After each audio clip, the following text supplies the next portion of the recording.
Lecture सारे provide होंगे, तो उस चीज की तुम लोग टेंशन मत लेना कि मैम रिकॉर्डेड लेक्चर्स नहीं मिलेंगे या कम मिलेंगे। जैसे ही आप लोगों की क्लासेस होंगी ना, आप लोगों को रिकॉर्डेड लेक्चर्स मिल जाएंगे आप लोगों के, ठीक है। 1-2 दिन में तो आपके ग्रुप डिस्क्रिप्शन में हम लोग लिंक भी डाल देंगे, फिर वहां पे जैसे ही आप क्लिक करोगे लिंक पे, जो भी टीचर्स आप लोगों को पढ़ाते हैं, मैथ्स पढ़ाते हैं या बायो पढ़ाते हैं, फिजिक्स केमिस्ट्री, उन सबके नोट्स प्लस जो उनका रिकॉर्डेड लेक्चर होगा वो आप लोगों को मिल जाएगा। तो उसके बारे में आप लोगों को टेंशन नहीं लेनी है, ठीक है।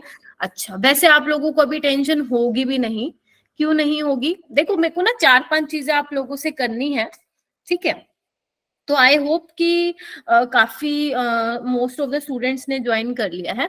देखो, अभी आप लोगों को ना टेंशन होगी भी नहीं, ठीक है। क्यों? क्योंकि आप अभी 10th पास आउट करके आए हो, अभी आपका रिजल्ट भी नहीं आया है ना, ठीक है। तो यस मैम। 10th से 11th में आए हो, और ये मैं मान के चल रही हूँ कि जितने बच्चे मेरे पास आज यहाँ पे आए हैं 32, वो मेडिकल स्ट्रीम उन्होंने डिसाइड किया हुआ है कि मुझे पीसीएम भी हो सकता है, कोई मैथ्स भी लेना चाह रहा हो, मतलब केमिस्ट्री तो सबके पास होगा, ठीक है। तो अभी आप लोगों की ना, वो बोलते हैं ना, फ्रेश स्टार्ट है, ठीक है। अर्पित बेटा, यस मैम। बेटा क्या करते हो? रुक तो जाओ, है ना, ठीक है। ये आपका बेटा फिजिक्स में रहता है, जो आपने पूछा है ना, ये मैटर की जो अपन 3 फॉर्म बेसिकली 3 स्टेट पढ़ते हैं, उसके अलावा 2 ये होती हैं, ठीक है। लेकिन जनरली आपको सिर्फ 3 पे ध्यान देना होता है, ठीक है अर्पित। ये वाला जो आता है, ये फिजिक्स में आपका पोर्शन आता है, जो आप पूछ रहे हो ना, बोन साइंस नोट प्लाज्मा वाला, ठीक है। अच्छा, क्या फ्लो फ्लो ब्रेक करवा देते हो मैम का, है ना। तो देखो, तो अभी जैसे कि आप 10th से 11th में आ रहे हो, 10th में जो आप बच्चे केमिस्ट्री पढ़ के आए हो ना, ध्यान से सुनना, 10th में जो आप केमिस्ट्री पढ़ के आए हो ना, वो बोलते हैं ना, इतना सा पढ़ के आए हो, बहुत इतना सा पढ़ के आए हो। यहाँ आपको इतना सारा पढ़ना है केमिस्ट्री में, है ना। केमिस्ट्री में सिर्फ 4 चैप्टर थे आपके 10th में। कौन कौन से थे? यस एक मैम। स्टूडेंट बताएगा, एक स्टूडेंट। मैं पूछ लेती हूँ, मुस्कान आप बताओगी कौन से चैप्टर थे? Yes ma'am. मैं पहला chapter chemical reaction and equation था, second chapter acid and base था, थर्ड चैप्टर आपका carbon carbon and its compound, metal and non metal, metals and not metal, and fourth chapter structure of atom नाम, carbon and its compound. ठीक है। मतलब basically मेरे को अभी exact chapter का सीक्वेंस तो नहीं है, बट हाँ चैप्टर नेम याद है मुझे भी 10th के। तो जो आपने बेसिकली केमिस्ट्री में पढ़ा है ना, इससे बहुत आगे बढ़ना है आपको 11th में, है ना। वो जैसे आपने वो पीरियोडिक टेबल वाला चैप्टर देखा होगा, है ना, उसमें कुछ भी नहीं था, सिर्फ आप ग्रुप नंबर निकालते थे, ये निकालते थे। बट अब हम क्या करेंगे, वो तो थोड़ा बहुत पढ़ेंगे ही पढ़ेंगे कि आपने क्या पढ़ा। जैसे हम बोलते हैं ना, जैसे मान लो आपको सपोज मैं पीरियोडिक क्लासिफिकेशन आपका 11th में भी आएगा, तो मैं कहूंगी ना, तुम ये पढ़ के आए थे 10th में, है ना, ऐसा बोलते हैं। तो वो बहुत बेसिक बेसिक चीजें। चैप्टर नहीं आया था। अच्छा, वो चैप्टर डिलीटेड था क्या? Yes ma'am. यस मैम, वो डिलीट हो गया था। अच्छा, मेरे को आइडिया नहीं है सच में 10th का। अच्छा, डिलीट था वो, चलो फिर तो और ज्यादा मेहनत करनी पड़ेगी हमें, क्योंकि उसके बिना तो काम नहीं चलेगा। चलो ठीक है, कोई बात नहीं, उसकी हम अभी नहीं सोचते। तो 10th में ना आपका बेसिकली 3 पोर्शन में केमिस्ट्री नहीं डिवाइड था। हो सकता है किसी टीचर ने आप लोगों को बोला हो कि बेटा कार्बन एंड इट्स कंपाउंड तुम्हारा ऑर्गेनिक में आता है, और स्ट्रक्चर ऑफ एटम तुम्हारा फिजिकल में आता है, पीरियोडिक वाला तुम्हारा इनऑर्गेनिक में आता है। लेकिन ऐसा ज्यादा टीचर कुछ नहीं भी बोलते हैं, वो सिंपल 4-5 चैप्टर तुम्हारे आते हैं 10th में, तुम लोग वही करते हो, है ना। लेकिन अब क्या है, जैसे ही तुम 11th में आते हो ना, मतलब जब आप 11th में आते हो ना, केमिस्ट्री को भैया 3 पार्ट में डिवाइड कर दिया जाता है, फिजिकल में, इनऑर्गेनिक में और ऑर्गेनिक में, ठीक है। जैसे कि आज जो हमारा फर्स्ट चैप्टर है, some basic concept of chemistry, ये तुम्हारा किसका पार्ट है? ये फिजिकल में आता है। ये किस में आता है? ये फिजिकल में आता है, फिजिकल केमिस्ट्री में आता है, ठीक है। ऐसे ही आपको इनऑर्गेनिक भी पढ़नी है, ऐसे ही आपको ऑर्गेनिक भी पढ़नी है, ठीक है। कोई बात नहीं, अभी तो शुरुआत है। देखो, अभी ना आप लोगों के पास ना, वो बोलते हैं ना, एक बहुत अच्छा एडवांटेज है। अभी आप लोग 10th से आए हो 11th में, तो आप लोगों के पास 2 साल है ना। आप लोगों के पेरेंट्स भी बोलते होंगे, आप लोगों के रिलेटिव्स भी बोलते होंगे कि 11th 12th ना बहुत क्रूशियल होता है, ये 2 साल, ये 2 साल बच्चे के ना बहुत क्रूशियल होते हैं, ठीक है। ये 2 साल आप लोगों का डिसाइड करते हैं फ्यूचर। अगर आपने 11th-12th सही से पढ़ ली ना बेटा, आगे आपको मुश्किल ही नहीं होगी। या मैं सिंपल सी ये भी बात बोल दूं कि अगर आप लोगों ने सिर्फ 11th भी पढ़ ली ना बहुत अच्छे तरीके से, आपको 12th में दिक्कत नहीं होगी।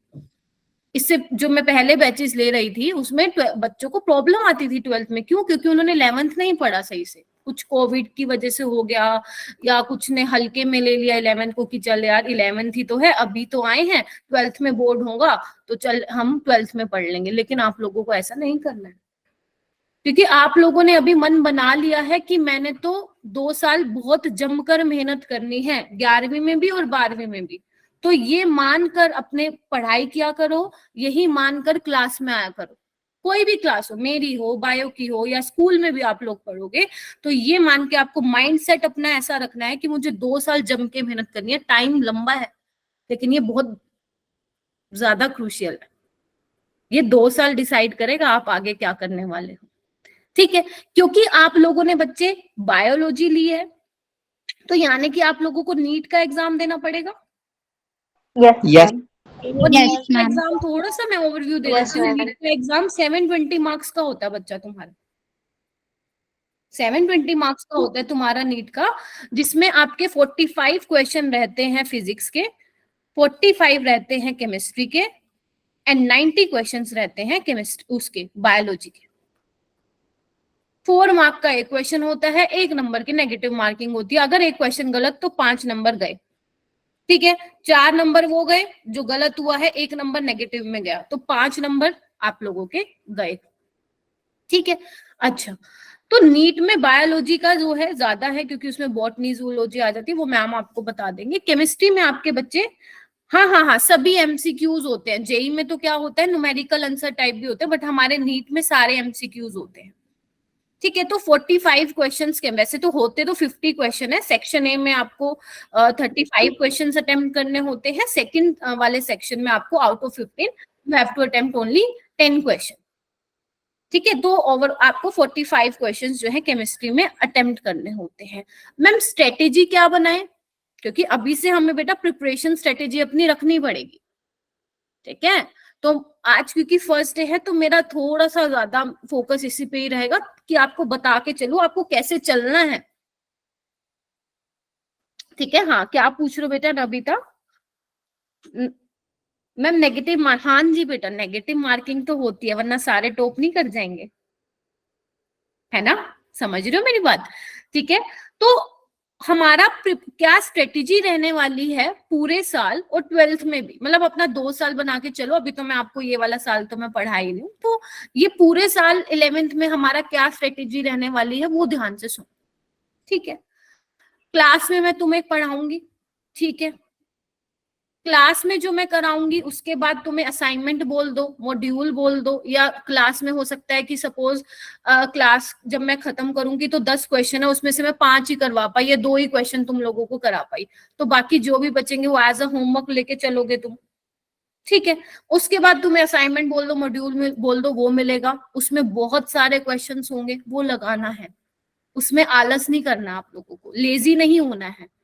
स्टार्टिंग में तो आप लोग करोगे, मुझे पूरा विश्वास है। स्टार्टिंग के 2-3 चैप्टर में तो आप जी जान लगाने वाले हो, क्योंकि नया नया जोश होता है, हमें भी था, है ना। नया नया जोश है, नई नई नोटबुक बनाओगे, है ना, लेके भी बैठे होगे नया नया नोटबुक, है ना, पेन वगैरह सब लेके बैठे होगे, है ना, होता है, अच्छी बात है, होना भी चाहिए। 2-3 चैप्टर में तो तुम मजे से पढ़ोगे, लेकिन उसके बाद थोड़ा सा पता नहीं क्या हो जाता है स्टूडेंट्स को, मतलब कुछ भी मैंने देखा है, पहले जितना भी मैंने पढ़ाया है देखा है, बीच में ना फिर उनका कंसिस्टेंसी ब्रेक हो जाती है। और मैं एक बात बताऊं, अगर आपको नीट में अच्छा मेडिकल कॉलेज चाहिए ना, तो उसके लिए सबसे ज्यादा इंपॉर्टेंट क्या है? कंसिस्टेंसी। कंसिस्टेंसी जिस दिन बेटा ये ब्रेक हो गई ना, उस दिन आप फिर मुझे भी कहोगे ना, मैं भी कुछ नहीं कर पाऊंगी। कंसिस्टेंसी मतलब समझ पा रहे हो?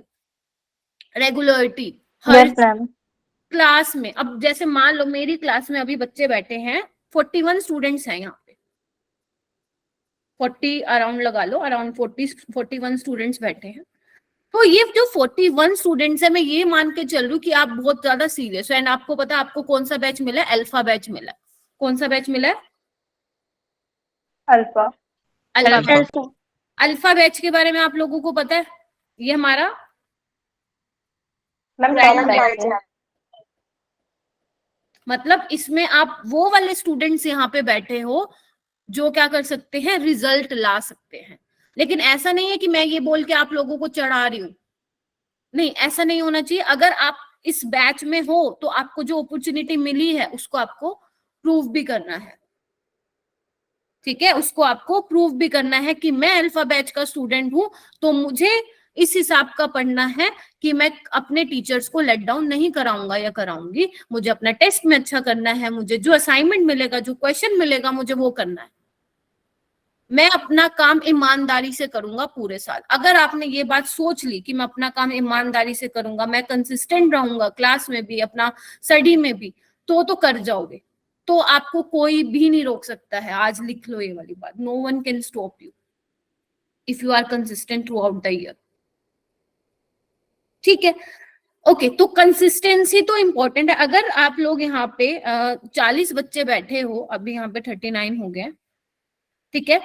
तो अगर आप लोग 40 यहाँ पे बच्चे बैठे हो, तो मैं ये आपसे एक्सपेक्ट करती हूँ कि पूरे साल तुम लोगों की यही स्ट्रेंथ रहेगी। कोई चीज समझ में नहीं आती तो पूछो टीचर से। आप लोगों का अब नंबर भी चला जाएगा मेरा, मैं ग्रुप में ऐड हो गई हूँ, मिल गया होगा तुम लोगों को मेरा नंबर, देख लेना।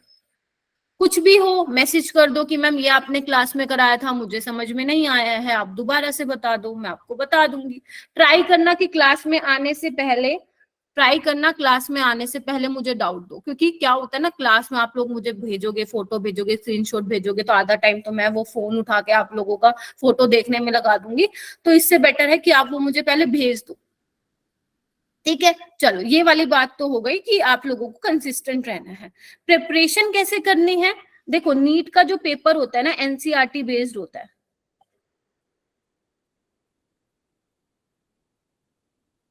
नीट का पेपर एनसीईआरटी बेस्ड होता है। एनसीईआरटी ले लिया आप लोगों ने? Yes ma'am. जिसने नहीं लिए है वो लेना। इसके अलावा एक रेफरेंस बुक भी होती है प्रदीप, वो भी आप ले सकते हो, काफी अच्छी बुक है फॉर फिजिकल केमिस्ट्री। मतलब जैसे मान लो जो भी मैं आपको फिजिकल केमिस्ट्री का कराती हूँ, like some basic concept of chemistry, तो एनसीईआरटी में फिजिकल केमिस्ट्री इतना अच्छा नहीं दे रखा जितना आपका रेफरेंस बुक में दिया गया है, ठीक है? चलो, जो पेपर पैटर्न रहता है ना बच्चे, वो एनसीईआरटी बेस्ड रहता है, ठीक है? जैसे आपका, मैं मान लो इनऑर्गेनिक है, ऑर्गेनिक है और फिजिकल है, वो चीजें तो आपको करनी है जो मैं आप लोगों को क्लास में कराऊंगी, प्लस जो आपको असाइनमेंट या मॉड्यूल मिलेगा वो तो करना ही करना है। उसके अलावा आपको क्या करना है, जो भी टीचर आप लोगों को पढ़ा रहे, जैसे आज मैं जितना भी कराऊंगी, जितनी देर में भी, हमारा 8 बजे तक क्लास है, 8 बजे तक हमारा जितना भी होगा वो आप एनसीईआरटी से रीड आउट करेंगे, ठीक है? उससे रिलेटेड जो भी क्वेश्चंस होंगे वो आप करेंगे। मतलब एनसीईआरटी तो हमें बोल दो किसी भी हाल में छोड़नी ही नहीं है। एनसीईआरटी के सोल्ड एग्जांपल, एनसीईआरटी के बैक एक्सरसाइज के क्वेश्चन अभी लिख लो अपनी नोटबुक में कि खुशबू मैम जो भी क्वेश्चन, जो भी चैप्टर कराएंगी, उनका मुझे एनसीईआरटी अच्छे से करना है। क्योंकि अगर आप अभी 11th कर रहे हो तो बेटा ट्रस्ट मी, 12th में आपको कोई प्रॉब्लम नहीं होगी। 12th 11th से काफी इजी रहता है। 11th मुश्किल नहीं है, लेकिन क्योंकि आप 10th से 11th में आए हो, वो थोड़ा सा आपके लिए नया है, तो इसलिए मैं बोल रही हूँ 11th कर लोगे तो 12th आप लोगों को मुश्किल नहीं लगेगा। तो अपना एनसीईआरटी तो जरूर करना है, एनसीईआरटी नहीं छोड़ना है। एनसीईआरटी एग्जाम्पलर भी है, उसमें भी क्वेश्चंस बहुत अच्छे होते हैं, एनसीईआरटी बेस्ड टाइप भी होते हैं उसमें भी क्वेश्चन, वो भी आप लोगों को करने हैं। तो धीरे धीरे जैसे जैसे हम आगे चलेंगे, मैं आप लोगों को चीजें बताते हुए चलूंगी। हाँ जी बेटा। मैम हम नोट्स कैसे बनाएं? नोट्स मैं आपको बताऊंगी कि कैसे बनाना है। मैम मेरा एक क्वेश्चन था। मैम जो अभी न्यू एनसीईआरटी आई है वो अब उसमें रिड्यूस सिलेबस है, तो हमें ओल्ड वाली लेनी चाहिए न्यू वाली? अगर आपके पास मान लो किसी बच्चे ने पुरानी ली हुई है तो नहीं लेने की नीड नहीं है। जो भी सिलेबस रिड्यूस हुआ होगा वो मैं आप लोगों को बता दूंगी। बट अगर किसी ने नहीं ली है, पुरानी है किसी के पास, तो पुरानी रखो, ठीक है? नहीं ले, जिसके पास है ही नहीं वो नहीं ले लो, ओके ठीक है? Yes ma'am. ठीक है, ऐसा कुछ नहीं है, ठीक है? चलो ठीक है, किसी और को और कुछ पूछना है? ये जो बार बार बीच में लेफ्ट हो रहे हैं बेटा, नेटवर्क इश्यू हो रहा है क्या तुम्हारी साइड से? हाँ पंकज बोलो। मैम जो न्यू एनसीईआरटी आई है ना, उसके अंदर बहुत सारे टॉपिक रिड्यूस जो है, जैसे मतलब जो चैप्टर जैसे बायोलॉजी में ना जो चैप्टर 4 या 6 पेज का था ना, वो बस 2 या 3 पेज में हो चुका है।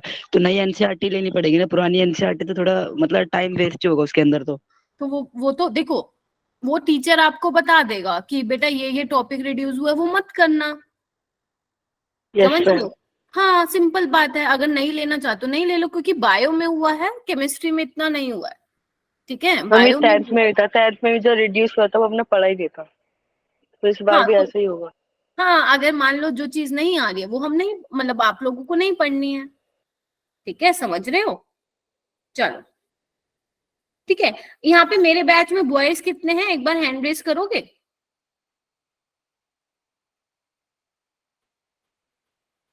ओके ओके, 9 स्टूडेंट्स हैं।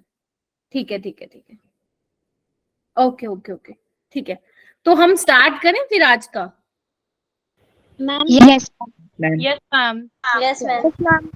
ठीक है, देखो, तो बेसिकली जो आज हम पढ़ने वाले हैं वो पहले तो इंट्रोडक्शन देखेंगे क्या क्या चीजें हैं, फिर एक आपकी डाल्टन, ये आपने सुना भी होगा, डाल्टन एटॉमिक थ्योरी सुना होगा आपने, एटॉमिक मास भी सुना होगा 10th क्लास में, मोल कंसेप्ट भी सुना होगा। मोल सुना है ना?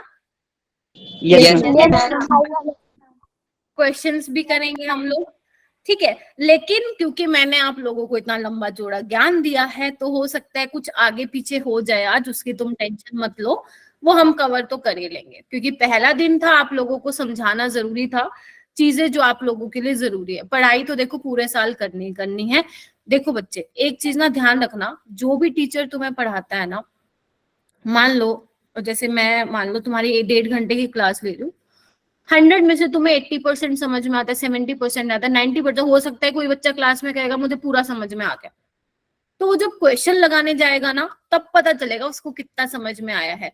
ठीक है, तो क्वेश्चंस लगाना बहुत जरूरी है, क्योंकि जब तक आप क्वेश्चंस नहीं लगाओगे ना तो काम नहीं चलेगा। और फिजिकल केमिस्ट्री तो एक ऐसी ब्रांच है ना केमिस्ट्री की, जिसमें न्यूमेरिकल पोर्शन ही आता है, आपके पेपर में जो है पूछा जाता है। तो जितना भी आप लोगों ने क्लास में पढ़ लिया, अगर वो न्यूमेरिकल वाला चैप्टर है तो वो आप न्यूमेरिकल उसके लगाएंगे, चाहे वो फिजिक्स में हो, बायोलॉजी में तो थ्योरेटिकल होता है। तो अगर वो आपसे क्वेश्चन लग रहे हैं, मान लो 10 में से आपसे 7 क्वेश्चन लग रहे हैं, 6 लग रहे हैं, इट मीन्स आपको वो कंसेप्ट आता है। थोड़ा बहुत कहीं पे गड़बड़ा रहे हो वो मैं बताऊंगी आपको। ठीक है जी? Okay ma'am. ओके, तो जैसे कि आप लोग 11th में पढ़ के आए हैं, आपने सबसे पहले चैप्टर आपका मैटर वाला था, है ना? चलो उससे भी पहले एक बात सुनो, केमिस्ट्री क्या होती है? केमिस्ट्री कोई मुझे बताएगा केमिस्ट्री की डेफिनेशन? What is chemistry? ऐसा सब्जेक्ट जिसके अंदर हम केमिकल्स के बारे में पढ़ते हैं, वो केमिस्ट्री होती है बेसिकली। ठीक है, और मैम ऐसा सब्जेक्ट जिसमें मॉलिक्यूल्स एटम्स के बारे में पढ़ते हैं। वेरी गुड, अच्छा बोला, मैं भी ऐसा ही कुछ बताने वाली हूँ। और मैम ऐसा सब्जेक्ट जिसमें हम अपने आसपास होने वाले रिएक्शंस के बारे में पढ़ते हैं, कैसे मैटर क्रिएट होता है वैसे बारे में पढ़ते हैं। ठीक है, अच्छा बोल रहे हो, वेरी गुड। और कोई? मैम एलिमेंट्स के बारे में पढ़ते हैं, हंड्रेड्स ऑफ एलिमेंट्स। अच्छा, तुम पीरियोडिक टेबल की तरफ मैम, लेके जा रही हो। हाँ, केमिस्ट्री में हम ये पढ़ते हैं कि कोई भी चीज किस चीज से बना है और उसको हम किस स्टेट तक सोच सकते हैं, लाइक एटम। हाँ हाँ, ठीक है, चलो। कोई भी मैटर होते हैं या कोई भी रिएक्शन हो रहा है जिससे न्यू सब्सटेंसेस बने, उनकी हमें कोई भी प्रॉपर्टीज जाननी हो तो मैम बेसिकली हम केमिस्ट्री में ही सीखते हैं। ठीक है, हमारा आसपास सब केमिस्ट्री है ना? आसपास सब केमिस्ट्री। फिजिक्स वाले टीचर बोलेंगे आसपास सब फिजिक्स है ना? तो देखो, Yes, ma'am. केमिस्ट्री बेसिकली होता क्या है ना, केमिस्ट्री साइंस की ही ब्रांच है जिसमें हम एटम, जैसे अभी आप लोगों ने 2-3 बच्चों ने बोला, एटम्स, मॉलिक्यूल्स और उनके ट्रांसफॉर्मेशन के बारे में हम केमिस्ट्री में पढ़ते हैं। जैसे अब तुम लोगों को मैं केमिस्ट्री पढ़ा रही हूँ, वैसे बोतल में पानी दिख नहीं रहा है, दिखना चाहिए था, पानी है, तो मैं अब इस बोतल को कैसे देखूंगी ना, इस बोतल में जो पानी है ना, मैं उसके एटम्स को, मॉलिक्यूल्स को, जो पानी के मॉलिक्यूल्स है उनको देखूंगी। ठीक है, उनको इस तरह से देखूंगी, उनके बीच में क्या ट्रांसफॉर्मेशंस हो रहा है, एटम्स के, मॉलिक्यूल्स और उनके बीच में क्या ट्रांसफॉर्मेशंस हो रहा है उसको। ट्रांसफॉर्मेशन से मेरा क्या मतलब है, हर चीज को हम एटम मॉलिक्यूल्स की तरह देखेंगे, मतलब क्योंकि हम केमिस्ट्री में घुस गए हैं, है ना। अच्छा, ट्रांसफॉर्मेशन से मेरा मतलब क्या, जैसे आप लोगों को पता है कोयला, सबको पता है, हम बोलते हैं कि उसको ज्यादा टेम्परेचर प्रेशर दोगे तो कुछ सालों बाद जाके डायमंड बनता है ना, ऐसा तुमने सुना है, सुना है ना। Yes Yes, ma'am. नहीं सुना है तो मेरी बात मान लो, ज्यादा टेम्परेचर प्रेशर हीट वगैरह देके वो सालों साल जो है लग जाते हैं डायमंड बनाने में। तो उसमें ऐसा हो क्या रहा है, उस कोयले में एटम्स एंड मॉलिक्यूल्स के बीच में कुछ तो तिगड़ी पकड़ी होगी ना, कुछ तो रिएक्शन हो रही होगी जो वो डायमंड में चेंज हो रहा है ना। ऐसे जैसे मान लो मेडिसिन है, उसमें भी केमिस्ट्री का बहुत रोल है। अब मान लो तुम्हें हेडेक है, अब ऐसा तो नहीं है ना, हेडेक है और तुम स्टमक पेन की, पेट दर्द की दवाई खा रहे हो, खाओगे किसकी, हेडेक की। तो मतलब ऐसा तो कुछ अंदर जाके हो रहा है ना कि वो पर्टिकुलर उसी चीज पे अटैक कर रहा है कि जिससे हमारा हेडेक ठीक हो रहा है अंदर, समझ रहे हो। तो मेडिसिन, हमने जो कपड़े पहने हैं, है ना, प्लास्टिक्स देख रहे हो आप, इसमें सब जगह केमिस्ट्री है, ठीक है, सब जगह केमिस्ट्री। तो केमिस्ट्री को अगर आप कोई पूछे तो आप ये बोल सकते हो कि chemistry is a branch of science which deals with the study of atoms, molecule and their transformation. तो वही चीजें हम यहाँ पे पढ़ने वाले हैं, किस तरह से ट्रांसफॉर्मेशन होके रिएक्शंस हो रही हैं, क्या क्या बन रहा है। जैसे अभी कुछ बोला कि हमें प्रॉपर्टीज को स्टडी करना है, तो उसमें भी केमिस्ट्री का रोल है, ये सब है, ठीक है। जैसे मतलब हमें जैसे कैसे बोल बताऊं, इंसेक्टिसाइड्स है, हम आपको पता है इंसेक्टिसाइड्स का यूज करते हैं, तो वो भी क्या है, केमिकल्स हैं। जैसे आपका कार है ना, कार है, कोई भी व्हीकल है, उसमें जो आपका पेट्रोल डीजल डलवाते हो उसमें भी क्या है, हाइड्रोकार्बन्स है, वो भी क्या है, केमिकल्स ही है। फील लेनी है, केमिस्ट्री की क्लास में है, पहला दिन है, फील लेनी है, ठीक है। चलो, तो हमारी कहानी कहाँ से स्टार्ट करूं मैं, जहां से आपने 10th क्लास में पढ़ना शुरू किया था। कहां से शुरू किया था पढ़ना, मैटर से। मैटर में आप लोगों ने क्या पढ़ा था कि मैम मैटर क्या होता है, जो मेरे आसपास ऑब्जेक्ट्स हैं जिनको मैं फील कर सकता हूं, जिनको मैं देख सकता हूं, वो क्या है, जिनको मैं स्मेल कर सकता हूं, वो मैटर है, यही पढ़ा था। और जिसका कुछ स्पेस है और जिसका कुछ मास है और जिसने स्पेस ऑक्यूपाई किया हुआ है, उसको आप मैटर बोलते हो, हाँ या ना। इतना गुम हो गए क्या मेरे को समझाने में कि आवाज बंद हो गई। जैसे ये है, ये क्या है, मैटर है, स्पेस भी ऑक्यूपाई किया हुआ है, मास भी है इसका अच्छा खासा, तो ये क्या है, मैटर है ना। अच्छा, और क्या क्या मैटर है, ये मैंने पेन लिया हुआ, इसका भी कुछ ना कुछ मास है, इसने भी स्पेस ऑक्यूपाई किया हुआ है। जिस पे मैं बैठी हूँ, टेबल चेयर पे बैठी हूँ, उसका भी कुछ ना कुछ मास है, स्पेस ऑक्यूपाई किया हुआ है, वो भी क्या है, मैटर है, ठीक है। अच्छा, लव, इमोशन, ये क्या मैटर है क्या, नो मैम, नहीं, मतलब स्पेस ऑक्यूपाई कर रहा। हाँ, एयर क्या है, एयर क्या है, मैटर। ठीक है। गैस के पार्टिकल्स है, कुछ ना कुछ तो भैया मास होगा गैस का, है ना, स्पेस ऑक्यूपाई किया हुआ, चलो वो ठीक है, वो बात की बात है। अच्छा, तो अब क्या हो ना, बहुत सारे फिलोसफर्स हैं, उन्होंने ना अलग अलग चीजें बताई कि मैम, हाँ जी बेटा बोलो। एक डाउट है। हाँ हाँ बोलो। मैम, वैक्यूम मास ऑक्यूपाई करेगा? वैक्यूम में अगर गैस है तो वो करेगा मास ऑक्यूपाई, नहीं तो नहीं करेगा, ठीक है। कोई गैस आप डाल रहे हो तो वो ऑक्यूपाई करेगा, अदरवाइज नहीं करेगा।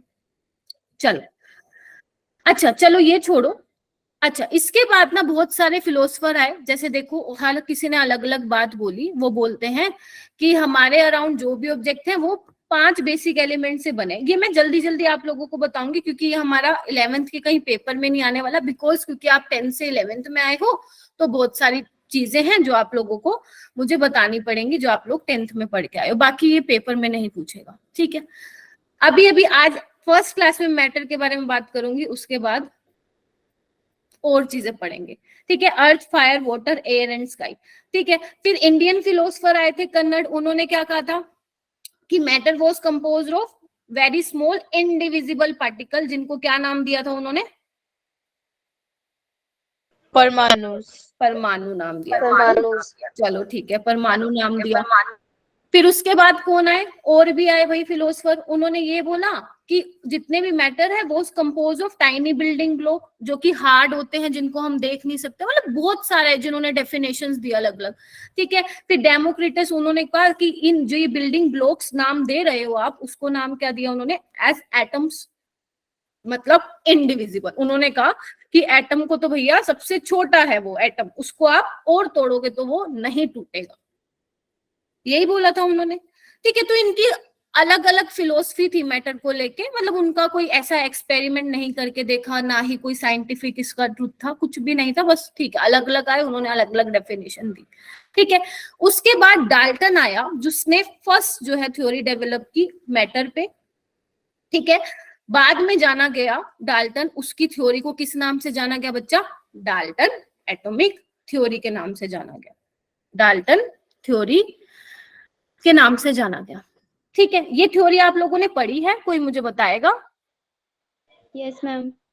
Yes ma'am. पढ़ी है, फिर तो और भी अच्छा है मेरे लिए। ठीक है, तो आप लोगों ने ये पढ़ा होगा कि मैटर क्या है?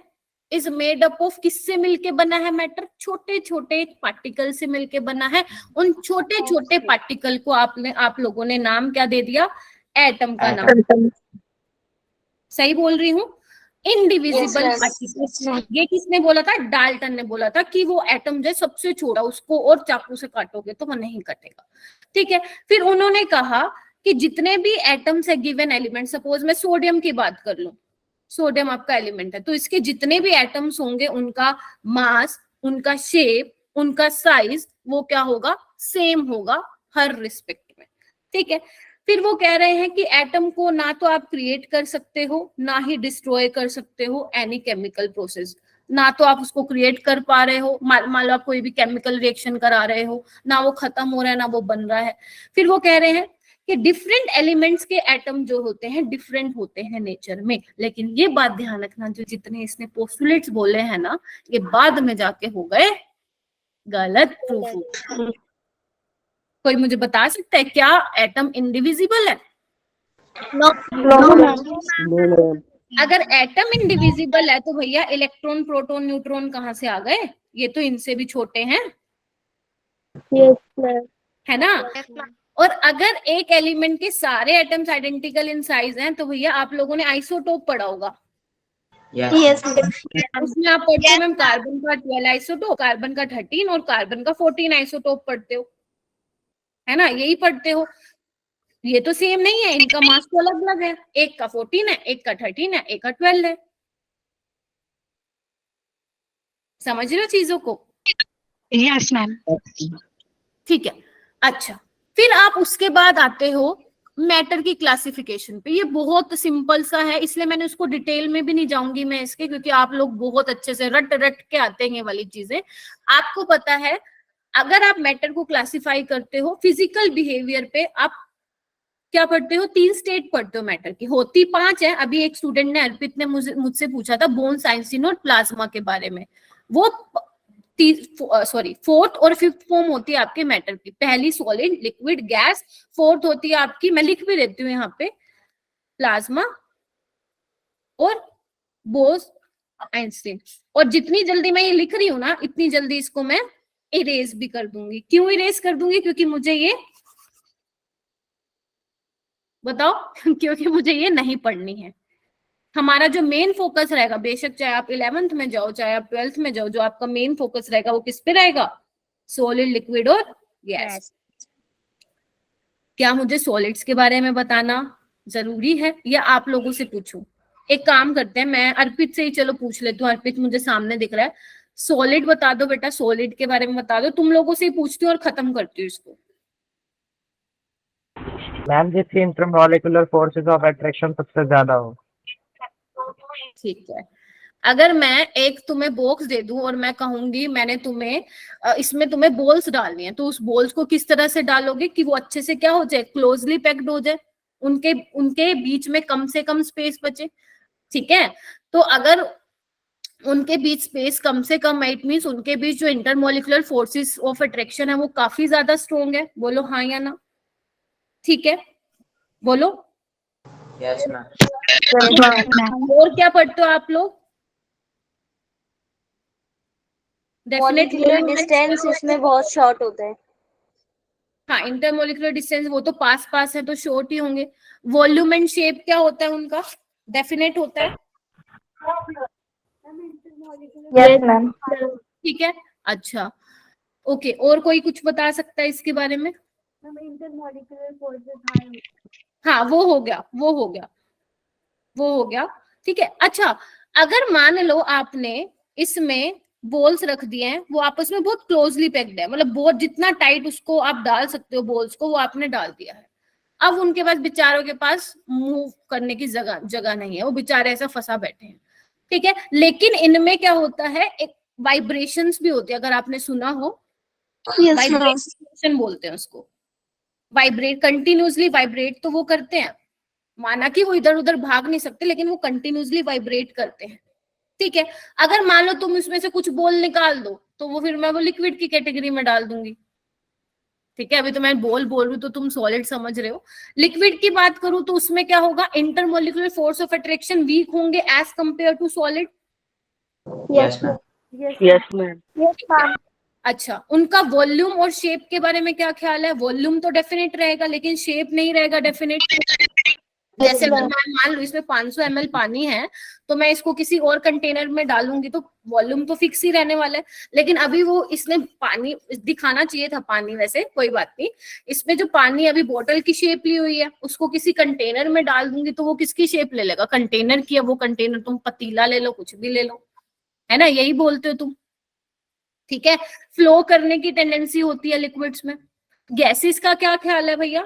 गैसेस का क्या ख्याल है? मैम नाइदर वॉल्यूम और neither shape. Neither, ma'am atoms freely होते हैं उसके। Very good. फ्लूइडिटी होती है। हाँ, neither definite volume, no definite shape. तो ये सब तो तुम लोग अच्छे वाला पढ़ के आए हो। अगर मैं फ्लूइडिटी का ऑर्डर लगाने की कोशिश करूं तो आप लोग मुझे बोल सकते हैं कि फ्लूइडिटी का ऑर्डर क्या होगा? Ma'am first of all gases, then liquid, then solid. Gas, liquid and then solid. ठीक है, ठीक है, बस इतना ही पढ़ेंगे, इससे ज्यादा फालतू हमें जानने की जरूरत नहीं है, ना आपसे कोई पेपर में पूछने वाला। यही सेम चीज ना आप 12th में भी पढ़ोगे, जो आपका पहला चैप्टर है सॉलिड स्टेट।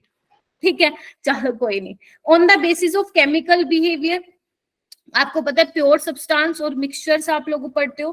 प्योर सब्सटेंस में आप लोगों का क्या आता है? एलिमेंट। ये सिर्फ क्यों लिखा है मैंने, ये पेपर में नहीं आ रहा है, सिर्फ आपको फील दिलाने के लिए कि आप लोग 10th में पढ़ के आए हो, है ना।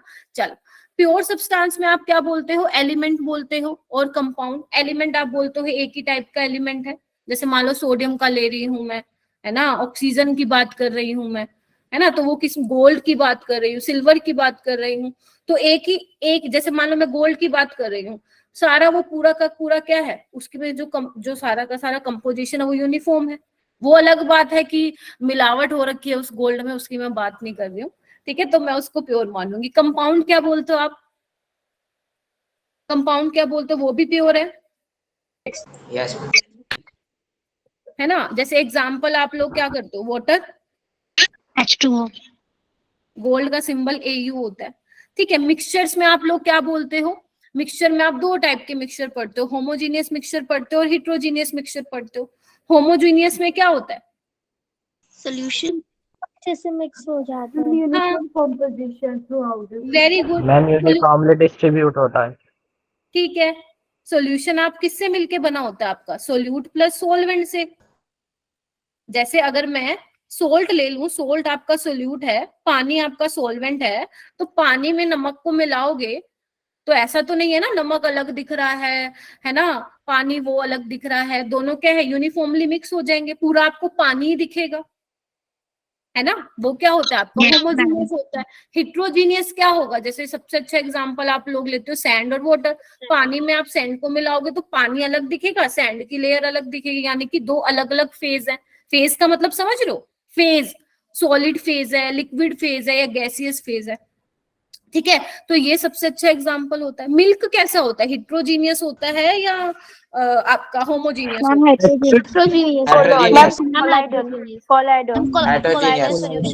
कोलाइडल सोल्यूशन होता है, वेरी गुड, कोलाइडल सोल्यूशन होता है।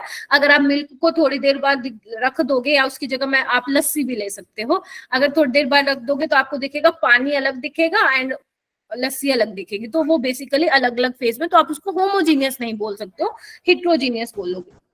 ठीक है जी, चलो ये तो था सिंपल।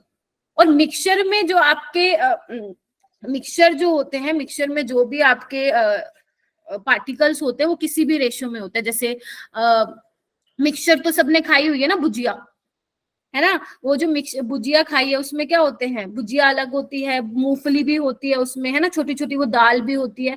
तो हर किसी का अपना वो है, मतलब फिक्स रेशियो में नहीं है। हो सकता है किसी के पास भुजिया याद आई हो, किसी के पास मूंगफली याद आई हो, जबकि कंपाउंड में क्या होता है, एक फिक्स रेशियो में होता है। जैसे अगर पानी की बात करूं तो पानी का जो रेशियो होता है वो फिक्स्ड होता है, इनकी जो कंपोजिशन होती है वो फिक्स होती है 2:1, जबकि मिक्सचर में कंपोजिशन फिक्स नहीं होती है।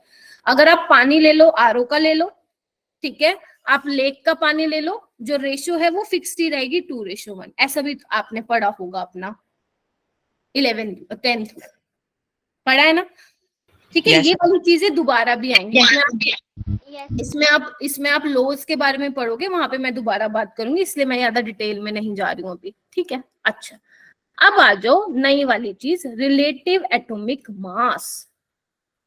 ठीक है, अब ध्यान से सुनना मेरी बात। एटम्स के बारे में बहुत देख लिया, अब यहाँ पे ना जो आपके साइंटिस्ट थे उन्होंने रिसर्च करनी शुरू हुई कि जो ये एटम्स है बहुत हल्के हैं बेटा, बहुत हल्के हैं, नेक्ड आई से दिखेंगे भी नहीं।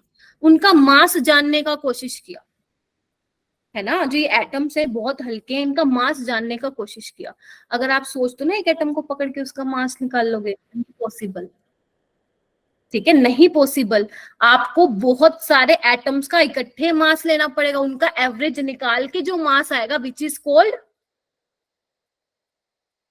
रिलेटिव एटॉमिक मास, या आप बोल सकते हो एवरेज एटॉमिक मास। आप लोगों ने एक चीज पढ़ी है बच्चे, क्लोरीन का आप लोग मास क्या पढ़ते हो, 35.5, किसी ने पढ़ा है ये वाली चीज? Yes ma'am. Yes ma'am. तो क्या मैं ये बोल दूं कि ये क्लोरीन का एक्चुअल मास है? फील दिला रही हूँ आपको जस्ट, क्या ये क्लोरीन का एक्चुअल ये रिलेटिव है, रिलेटिव है। लेकिन हम जब केमिस्ट्री में पढ़ेंगे ना, अभी तो चलो मैं आपको, क्योंकि आपका स्टार्टिंग है अभी, मैं आपको एक एक चीज का मतलब मैं समझाते हुए चलूंगी, लेकिन जब हम आगे पढ़ेंगे, जैसे मैं सिंपल बोलूंगी क्लोरीन का एटॉमिक मास कितना होता है 35.5, ऑक्सीजन का कितना होता है 16 होता है, तब तो मैं रिलेटिव वर्ड यूज ही नहीं करूंगी। लेकिन एक्चुअल में वो रिलेटिव एवरेज मास है, वो एक्चुअल एटॉमिक मास नहीं है। आपको पता है क्लोरीन के जो है 2 आइसोटोप एग्जिस्ट करते हैं, एक 35 वाला और एक 37 वाला, है ना।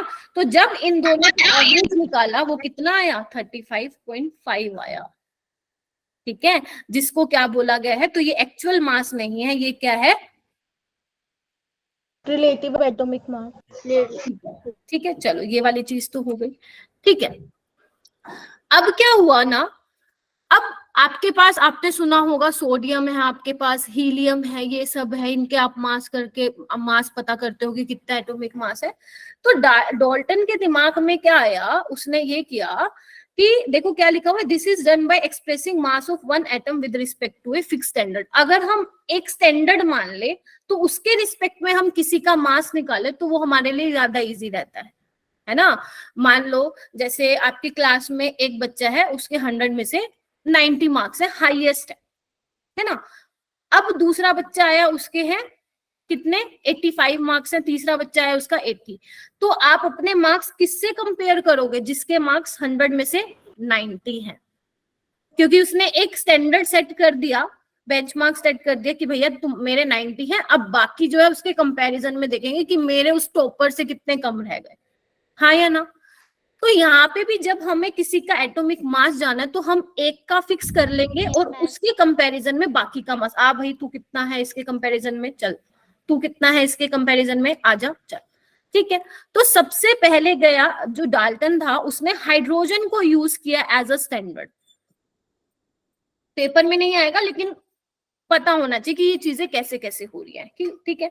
तो डोल्टन ने यूज किया हाइड्रोजन एज ए स्टैंडर्ड, यानी कि उसने हाइड्रोजन को रेफरेंस मान के बाकी सबका मास निकालना चाहा, ठीक है। चलो भाई, लेकिन हुआ क्या, ये मजा नहीं आया, ये फेल हो गया, बाद में आया नहीं किसी का मास, ठीक है। बहुत सारे एटम्स का मास जो होता है फ्रैक्शनल में आ रहा था, अगर हम हाइड्रोजन को मान के चल रही थी तो हाइड्रोजन को उसने क्या किया, डिस्कार्ड कर दिया, ठीक है।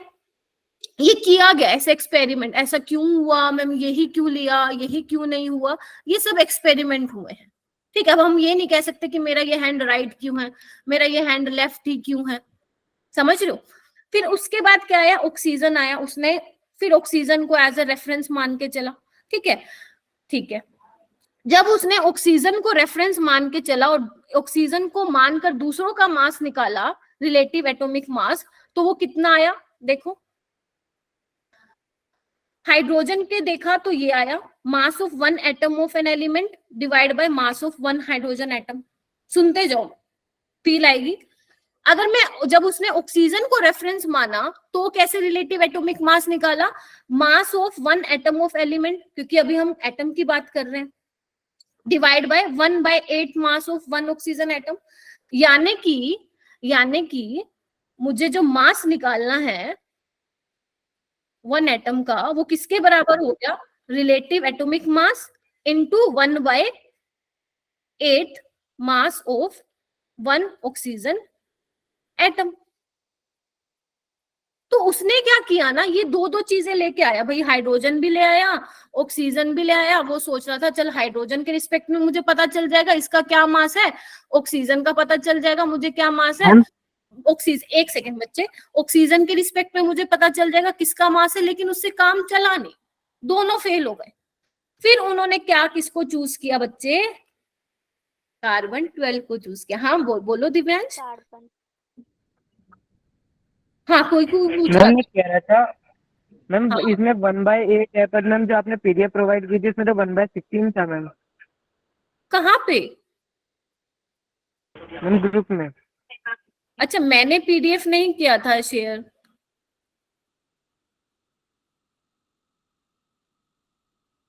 अच्छा ओके ठीक है। मास ऑफ ऑक्सीजन है ना, हाँ बिल्कुल ठीक बोला, 1/16, क्योंकि ऑक्सीजन का मास इतना होता है, ठीक है, ठीक है। अभी ठीक है दिव्यांश, यस मैम। हाँ ठीक है।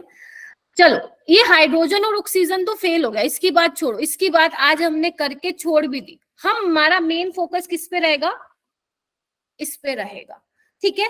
अब जो उन्होंने स्टैंडर्ड लिया वो क्या लिया बेटा, कार्बन 12 लिया। तो रिलेटिव एटॉमिक मास क्या बोला, समझाऊंगी, एक एक चीज समझाऊंगी। रिलेटिव एटॉमिक मास क्या हुआ, उसने बोला कि मास of one atom of an element, element का एक atom, divide by 1/12 of one carbon 12 atom, वो क्या हुआ, रिलेटिव एटॉमिक मास हुआ, ठीक है। मैम ये आप क्या कहना चाह रहे हो, थोड़ा सा कंफ्यूजन हो रही है इसमें। देख, जैसे मान लेते हैं, ठीक है, इसके बाद ना आप एएमयू पढ़ोगे, ये देखो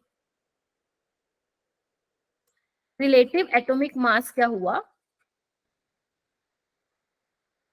मास of one atom of an element divide by 1/12 of mass of, यही लिखवाया, ठीक है। अब क्या होगा, इधर देखना, अगर मैं इसको यहां ले जाऊं, क्रॉस मल्टीप्लाई कर दूं क्या इसको, मास of one atom of an element 1/12 into relative atomic mass. अब मैम ये 1/12 क्या बोल रहे हो आप, मुझे समझ में नहीं आया। 1/12 किसी को समझ में आया ये 1/12 मैं क्या बोल रही हूँ? Yes ma'am. अच्छा आ गया, फिर ठीक है, पढ़ा होगा, ठीक है। मैं मान के चल रही हूँ नहीं आया। 1/12 of mass of one carbon atom क्या है, इसी को तो बोलते हैं 1 AMU। आया याद कुछ, आया किसी को याद? Yes ma'am, atomic mass. हाँ इसी को ही बोलते हो 1 MU, क्या बोलते हो, 1/12 ऑफ मास ऑफ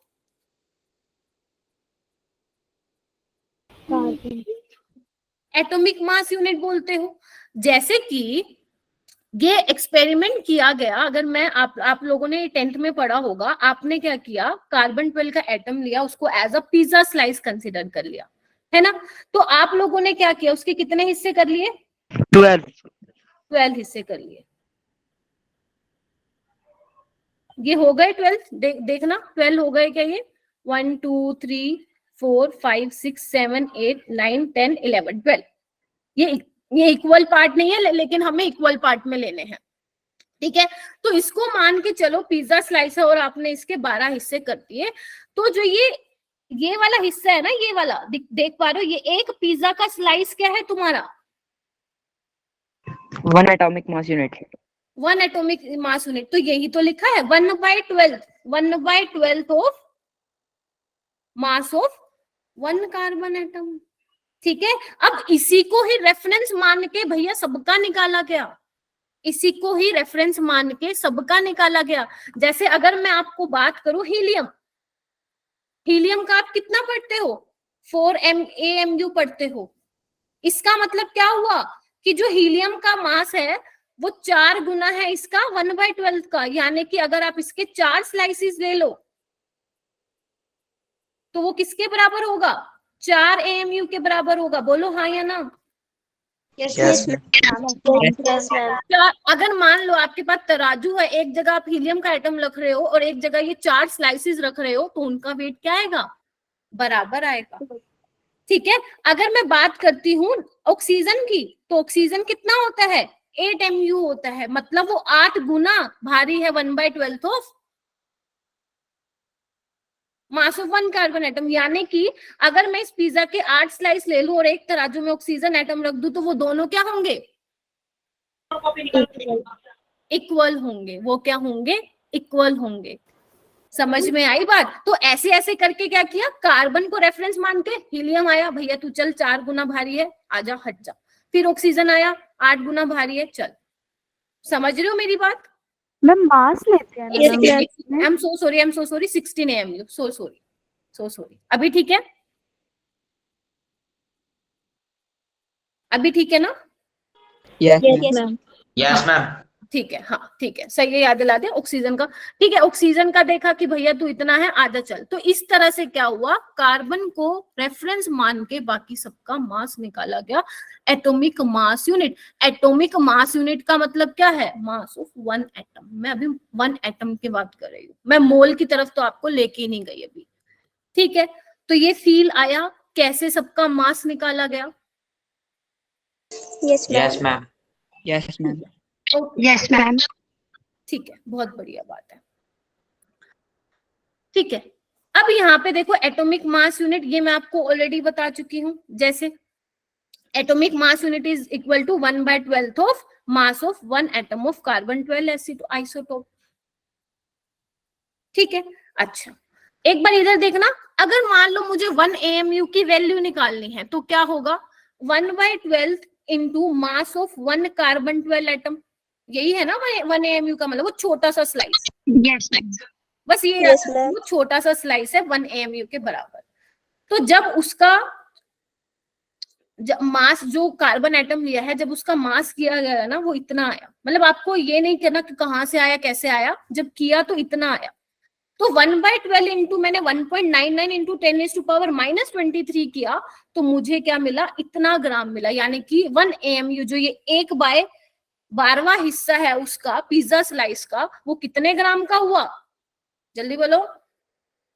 1.66 into 10⁻⁻24 ग्राम। ठीक है, 1.66 इंटू 10⁻⁻24 ग्राम, ठीक है। 1 AMU को ही 1 डाल्टन भी बोला गया। ये नेसेसरी नहीं है कि अभी याद रख के भूल जाओगे तो चलेगा, लेकिन आज के टाइम में क्या है, ये याद रख सकते हो कि AMU को रिप्लेस करके जो है U लगा लेते हैं। कई बार आपने देखा भी होगा, 10th में भी आपने देखा होगा, AMU को कई बार रिप्लेस करके U लगा देते हैं।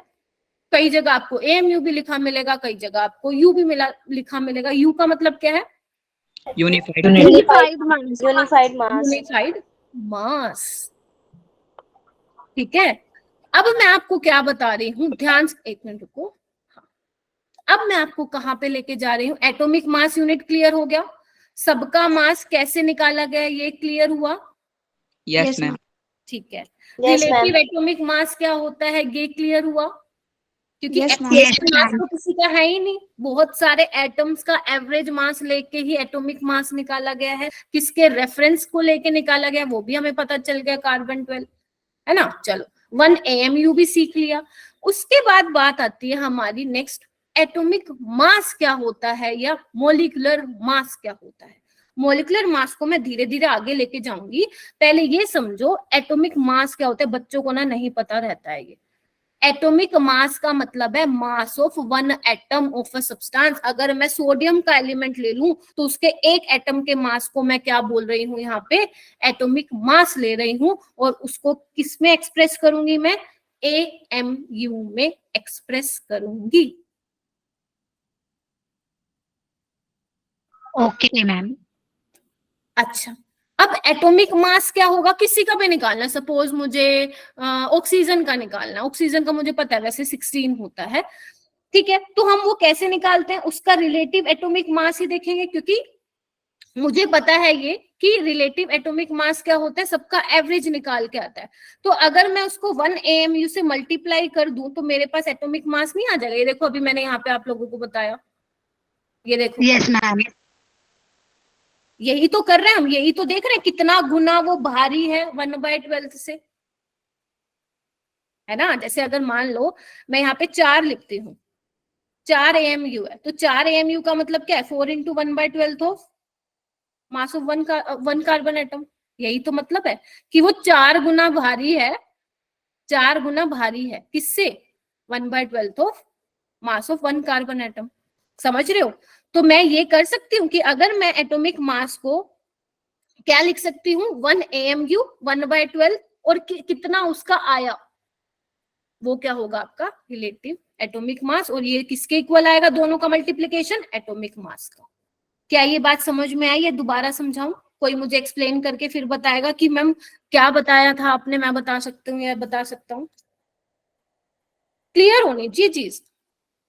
मैम वापस समझा दीजिए। मैम मेरे पर्टिकुलर क्वेश्चन पे आएगा। हाँ, जैसे मान लो आप ऑक्सीजन का एटॉमिक मास निकालो, यहाँ तो मैंने जनरल बात लिखी है कि एटॉमिक मास इतना होगा। सपोज मैं ऑक्सीजन का निकाल रही हूँ, नाइट्रोजन का निकाल रही हूँ, ठीक है, किसी का भी निकाल, सल्फर का निकाल रही हूँ, ठीक है, ओके।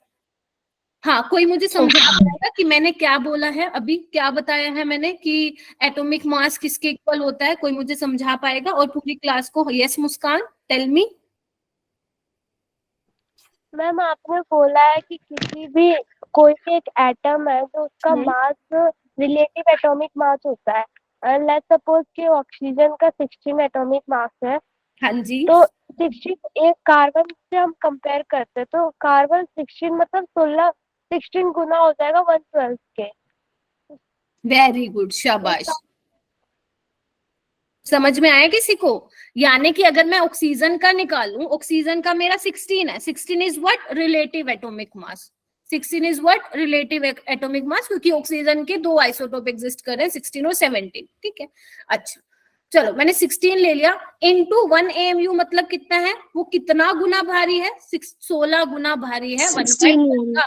यानी कि अगर आप ये जो पिज्जा स्लाइस हैं, एक तराजू में आप ये 16 पिज्जा के स्लाइस रख दो और एक ये ऑक्सीजन एटम का रख दो, ऑक्सीजन एटम रख दो, तो दोनों का वेट क्या आएगा, इक्वल आएगा। अभी क्लियर हुई बातें? Yes ma'am. कार्बन 12 की जो वैल्यू है यहाँ पर 1.66 × 10⁻⁻24 यही रखे ना? हाँ, ये सिर्फ बेटा आपको मैं समझाने के लिए आपको पता होना चाहिए। आपसे पेपर में कहीं भी नहीं पूछेंगे कि भैया 1 AMU की कितनी होगी। हाँ, जो मैं आपको मॉड्यूल असाइनमेंट दूंगी वहां पे एक क्वेश्चन मिलेगा कि 1 AMU की वैल्यू कितनी होगी, सिर्फ ध्यान रख लो कितनी होती है। मैम RAM एक बार फिर से एक्सप्लेन कर दीजिए। बेटा RAM इज व्हाट रिलेटिव, यहीं पे कर देती हूँ मैं। देखो अभी तो क्या है ना, मैं बहुत आराम से बोल रही हूँ RAM रिलेटिव एटॉमिक मास, लेकिन जैसे जैसे आगे हम चीजें पढ़ते जाएंगे ना, वहां पे मैं पता है तुम्हें क्या बोलूंगी, ऑक्सीजन का एटॉमिक मास क्या होता है मुस्कान, सुहानी एटॉमिक मास क्या होता है, वहां पे मैं रिलेटिव की बात नहीं करूंगी। लेकिन एक्चुअल में मान लो मैं ऑक्सीजन का, आप लोग पढ़ के आते हो 16 पढ़ के आते हो ना, तो वो क्या होता है, एक्चुअल मास नहीं होता है। रिलेटिव एटॉमिक मास का मतलब है एवरेज मास लिया हुआ है। एवरेज मास का मतलब क्या है, अगर मान लो तुम्हारा नेचर में ऑक्सीजन के दो आइसोटोप एग्जिस्ट कर रहे हैं 16 और 17, ठीक है, तो उन दोनों का एवरेज निकाल के जो आता है, जो आप लोग पढ़ते हो 16, एक्चुअल में वो कितना आता है 15.99 समथिंग आता है, जिसको हम राउंड ऑफ करके 16 लिख देते हैं, ठीक है। तो वो आपका क्या होता है, रिलेटिव एटॉमिक मास, या आप बोल सकते हो वो एवरेज मास होता है, ठीक है।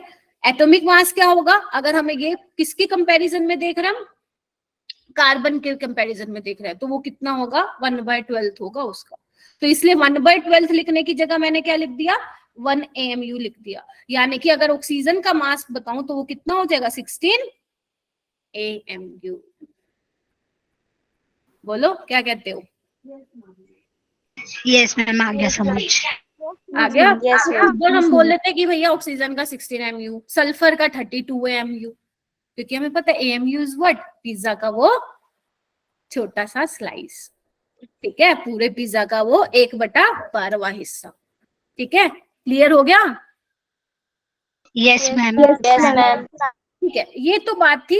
अभी तक मैंने आपको क्या बताया, एटॉमिक मास की बात करी। मॉलिक्यूलर मास क्या होता है मैम? वो भी सिंपल है। मॉलिक्यूलर मास का मतलब होता है मास ऑफ वन मॉलिक्यूल। एटम और मॉलिक्यूल में तो डिफरेंस पता होगा। यस जैसे वाटर है NH3 है, ये सारे क्या है तुम्हारे मॉलिक्यूल्स। चलो पता है, ठीक है। तो मैम जैसे आपने रिलेटिव एटॉमिक मास बताया है, वैसे ही रिलेटिव मॉलिक्यूलर मास भी होगा। जी हाँ, तो वो क्या होगा, relative molecular mass, mass of one molecule of a substance divide by 1/12 of mass of one carbon 12। Simplest way में लिखूं तो मॉलिक्यूलर मास क्या होगा, relative molecular mass into 1 AMU। बोलो क्या कहते हो? Yes ma'am. जैसे अगर मैं मान लो H2O ले लूं, इसका मॉलिक्यूलर मास तुम लोगों को निकालने आता है ना, कैसे निकाल दो, 2 + 16 18, और हाइड्रोजन का 2, तो 2:6। ठीक है। 2 + 16 कितना होगा 18, यानी कि ये वो उस पिज्जा के 1/12 से कितना गुना भारी है, 18 टाइम्स भारी है। तो इसको मैं लिख दूं 18 AMU। बोलो क्या कहते हो? Yes ma'am. एक अच्छी सी बात लिखी हुई है इसमें, वो ये लिखी हुई है कि relative atomic mass is nothing but the number of nucleons present in the atom. तुम लोगों को पता है एटम में क्या होता है, न्यूट्रॉन्स होते हैं, प्रोटॉन और इलेक्ट्रॉन। इलेक्ट्रॉन तो घूमेगा ना, ठीक है। न्यूट्रॉन और प्रोटॉन को हम न्यूक्लियॉन्स बोलते हैं। मास जो होता है वो सिर्फ न्यूट्रॉन और प्रोटॉन्स का होता है, ठीक है। मास जो होता है वो किसकी वजह से होता है, प्रोटॉन और न्यूट्रॉन की वजह से होता है। जैसे अगर मैं कार्बन की बात करूं तो आप लोगों को पता है उसमें 6 तो प्रोटॉन होते हैं और न्यूट्रॉन भी कितने होते हैं, 6 होते हैं। तो अगर ये दोनों को आप ऐड कर दो तो कितना आ जाएगा 12, और कार्बन का मास कितना हो रहा है 12। तो बस वो क्या बोल रहा है, relative atomic mass is nothing but the number of nucleons present in the atom. बताओ कितना सिंपल कर दिया, बोलो।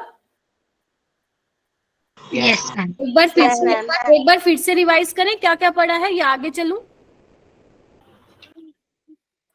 आगे चलूं? मैम आगे चलो। Okay, yes ma'am, basic concept. ठीक है। अब हम करते हैं, एक क्वेश्चन है, वैसे तो सोल्ड एग्जांपल है, थोड़ा सा इसको पढ़ने की ट्राई करो जितने भी बच्चे बैठे हो यहाँ पे। Find the relative mass of oxygen atom and its atomic mass. ध्यान से सोचो, एक पूछा हुआ है एटॉमिक मास, एक पूछा है रिलेटिव एटॉमिक मास। एक चीज बताऊं, अभी तो मैं आपको समझा रही हूँ, तभी मैं रिलेटिव और एटॉमिक मास अलग अलग बोल रही हूँ, लेकिन आने वाले टाइम में मैं क्या बोलूंगी, सिर्फ एक ही चीज बोलूंगी कि भैया एटॉमिक मास बता दो इसका क्या है ना, समझ रहे हो? चलो, तो अभी क्योंकि हम चीजों को सीख रहे हैं तो हमें फील लेके चलनी है कि ये चीजें हैं क्या, ठीक है। चलो, रिलेटिव एटॉमिक मास अभी मैंने क्या बोला था, it is nothing but the number of nucleons present in atom. और आपको पता है ऑक्सीजन में क्या होता है, बताओ, 8 प्रोटॉन होंगे और 8 ही क्या होंगे, पता है ना ये, 8 ही प्रोटॉन होंगे और 8 ही बच्चा न्यूट्रॉन्स होंगे। न्यूट्रॉन्स होंगे। तो यानी कि इनका सम कितना हुआ 16, यानी कि इसका जो रिलेटिव एटॉमिक मास आया ऑक्सीजन का वो 16 आया। और इसका एटॉमिक मास तो आपको पता ही है, रिलेटिव एटॉमिक मास, और कितना गुना वो भारी है उस पिज्जा स्लाइस से, तो वो क्या हो जाएगा आपका एटॉमिक मास आ जाएगा। तो एटॉमिक मास निकालो, रिलेटिव एटॉमिक मास निकालो, सेम ही आएगा। बोलो, मस्त समझ में आ गया? Yes ma'am. कोई ऐसा है जिसके दिमाग में कुछ घूम रहा है, मैम मेरा तो ये पल्ले ही नहीं पड़ा? पल्ले पड़ गया आपको? जब आप मेरे से नेक्स्ट क्लासेस में मिलोगे तब मैं आपको एवरेज मास भी निकालना सिखाऊंगी, उससे क्वेश्चन आते हैं। हाँ, मुझे एक बार थम्स अप करो यार, मेरे को थम्स अप कर दिया करो। खुशबू मैम की क्लास में या तो लिखा करो डन डन डन, हो गया, नहीं तो keep giving me thumbs up. Ma'am आपकी आवाज कट रही है। मेरी आवाज कट रही है? रीज्वाइन करो।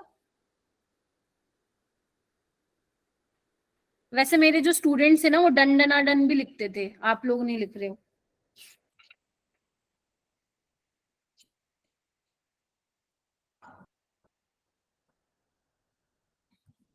ठीक है, अच्छा आप मुझे H2SO4 का मॉलिक्यूलर मास निकाल के बता सकते हो क्या बेटा?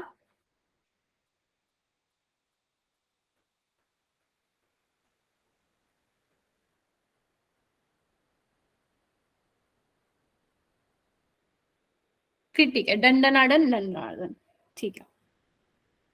हाँ, एटॉमिक इसका सॉरी H2SO4 सुना है ना तुम लोगों ने, सल्फ्यूरिक एसिड जिसको बोलते हैं। मॉलिक्यूलर निकाल सकते हो इसका? जल्दी निकाल के बताना कितना आएगा। और ये भी बताना पीछे क्या लगाओगे, ग्राम लगाओगे या AMU लगाओगे या क्या लगाने वाले हो, वो भी बताना मेरे को थोड़ा सा। मैम एटॉमिक मास बताना? नहीं नहीं बेटा, एटम नहीं है ना, मॉलिक्यूल है पूरा। तो मॉलिक्यूल है तो मॉलिक्यूलर मास बताएंगे ना बच्चा। ओके। और आज तुम्हें ना एक बहुत इंटरेस्टिंग चीज बताने वाली हूँ, जल्दी ये ना इसको करके बताओ मुझे। 98 मैम 98। 98 चैट बॉक्स में लिखो किसका आया 98, जल्दी लिखो जल्दी।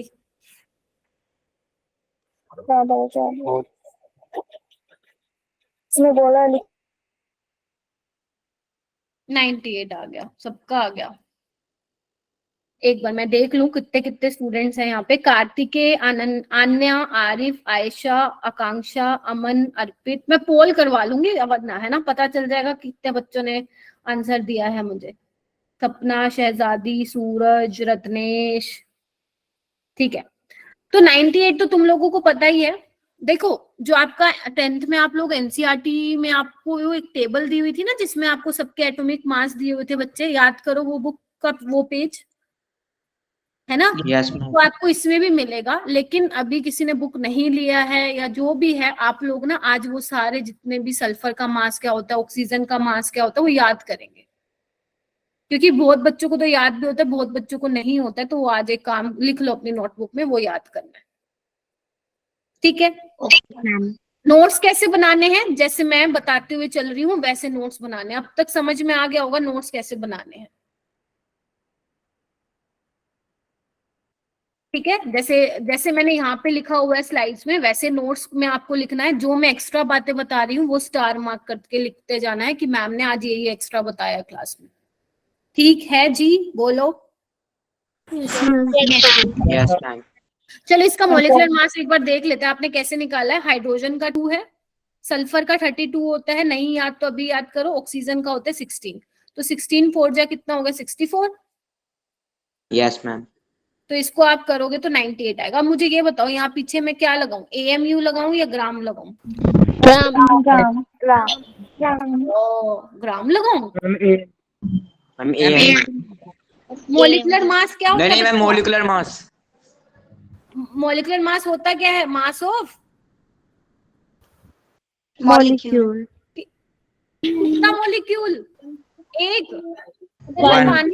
पानी का 18 लिख रही हूँ तो मतलब मॉलिक्यूलर मास निकाल रही हूँ, तो इसका मतलब क्या है? मास ऑफ 1 मॉलिक्यूल।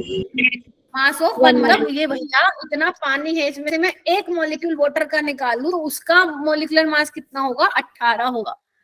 समझ गए? तो AMU लगाना है। अगर मान लो मैं हीलियम है, हीलियम का मैं एटॉमिक मास कैलकुलेट कर रही हूँ तो आप लोग बोलोगे 4 AMU। मैम हमने तो ग्राम भी पढ़ा था, वो कब लगाते हैं, अभी आएंगे ना उस पे।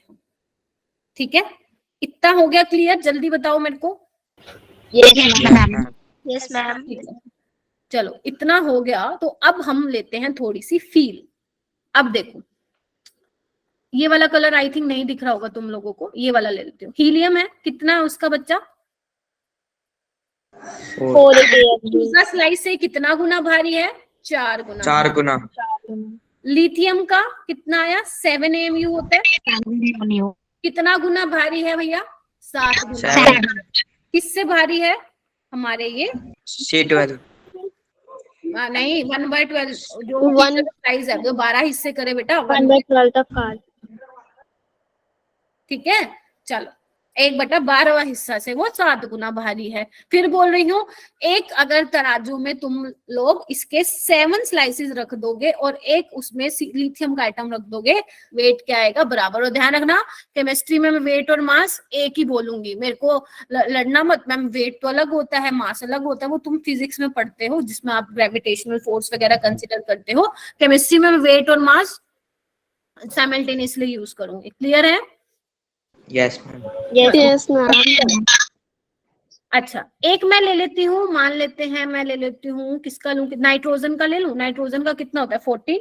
बेटा मेरी वॉइस सबके लिए ब्रेक हो रही है? No ma'am.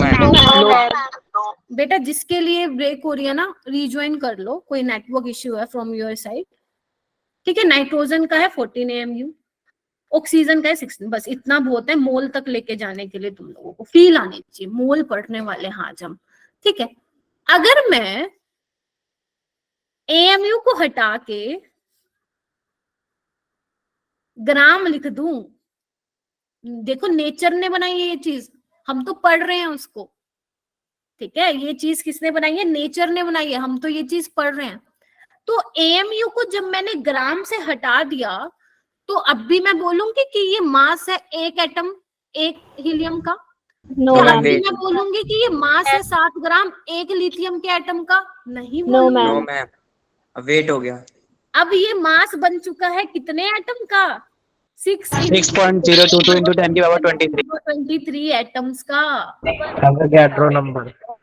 जिसको आप क्या बोलते हो? Avogadro Avogadro number. ये चीज नेचर ने बनाई है ये। सुन लो आई नो बड़े इंटेलिजेंट हो, सुन लो।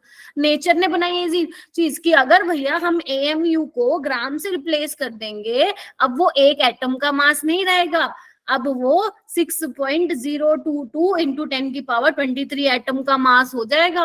और जिसको हम क्या बोलते हैं? 1 मोल। 1 मोल बोलते हैं। 1 मोल क्या है? यूनिट है। जैसे हम आप लोगों ने पढ़ा ना कि 12 एप्पल लेके आ रहे हो, आप उसको क्या बोलते हो? कि भैया 1 दर्जन दे दे, यानी कि 1 डजन दे दे। 2 शूज हैं तो आप क्या बोलते हो? 1 पेयर बोलते हो, पेयर ऑफ शूज, है ना। 12 एप्पल को आपने नाम दे दे कि भैया वो 1 डजन है, 2 शूज 1 पेयर हैं, तो 6.022 into 10 की पावर 23 एटम को मैंने क्या मोल दिया? वो किसके बराबर है? 1 मोल। 1 मोल के बराबर है। 1 मोल। ठीक है, इसी को क्या बोला गया है? यही एवोगैड्रो नंबर है भाई, 6.022 into 10 की पावर 23। ये नेचर ने पहले ही दे दिया नंबर। ठीक है, तो समझ में आया कि अब ये क्या बन चुका है? ये 1 मोल का मास है। बोलो। Yes ma'am. अगर Yes, मैं हीलियम का 1 मोल लूं तो उसका कितना मास होगा? 4 ग्राम। 4 ग्राम। कितने 4 एटम्स ग्राम। होंगे? उसमें कितने एटम होंगे? 6.022 into 10 की power 23। 6.022 into 10 to the power 23 atom. Very good. अगर मैं लिथियम लूं तो 1 मोल लिथियम में कितने ग्राम होंगे? 7 ग्राम। 7 ग्राम। तो उसमें कितने एटम होंगे? 6.022 into 10 to the power 23 atom. अगर मान लो मैं लूं CO2, CO2 सुना है सबने? Yes yes ma'am. CO2 तो इसमें क्या बोलोगे आप? कितने ग्राम है? CO2 का निकालो, वो निकालो आप 44 ग्राम। 44 मैम ग्राम। 44 ग्राम। तो इसमें कितने एटम्स ही कितने मॉलिक्यूल्स होंगे? 6.022 into 10 to the power 23 molecule. समझ गए? Yes, अब ये ma'am. अब ये जो 44 ग्राम मैंने लिखा है वो एक मॉलिक्यूल का मास नहीं है, वो कितने का हो गया? 6.022 into 10 की पावर 23 मॉलिक्यूल्स का मास हो गया है जब मैंने AMU को रिप्लेस किया ग्राम से। Feel I? What is mole? Yes, ma'am. Yes, ma'am. 1 मोल क्या है? यूनिट है इस नंबर को बताने के लिए कि भैया 1 मोल इतना होता है, इतने उसमें एटम है। जैसे 12 एप्पल में मैं बोलती हूँ कि भैया 1 डजन है, 2 शूज को मैं बोल रही हूँ कि 1 पेयर है, वैसे मैं बोल रही हूँ 6.022 into 10 की पावर 23 एटम में 1 मोल है। ठीक है, अब मान लो मैं तुम लोगों को बोलती हूँ कि बेटा तुम्हारे पास 24 एप्पल है, 24 एप्पल है, मुझे बता दो ये कितने डजन हुए? 2 dozen. 12 से डिवाइड किया होगा, बोलो हाँ या ना? Yes, Yes, ma'am. ma'am. Yes, ma'am. ठीक है, अगर मैं बोलूं तुम्हारे पास है 10 शूज है सपोज, तो मैं बोलूंगी उसके कितने पेयर हैं, तो आप क्या करोगे? 5. तो आपने किससे डिवाइड किया? 2 से। 2 से.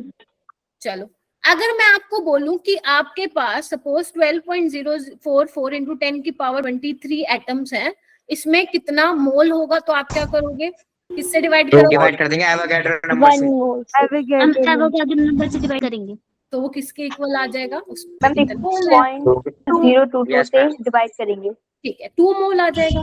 अब ना Yes, आप लोग देखो, मैं ना वैसे आप लोग तो पूरा लिखेंगे 6 पॉइंट, वैसे तो ये इतनी वैल्यू होती है 6.022 into 10 की पावर इतना, बट मैं कई बार डायरेक्ट लिख दूंगी 6 into 10 की पावर 23, बट आप लिखेंगे 6.02 into 10 की पावर 23।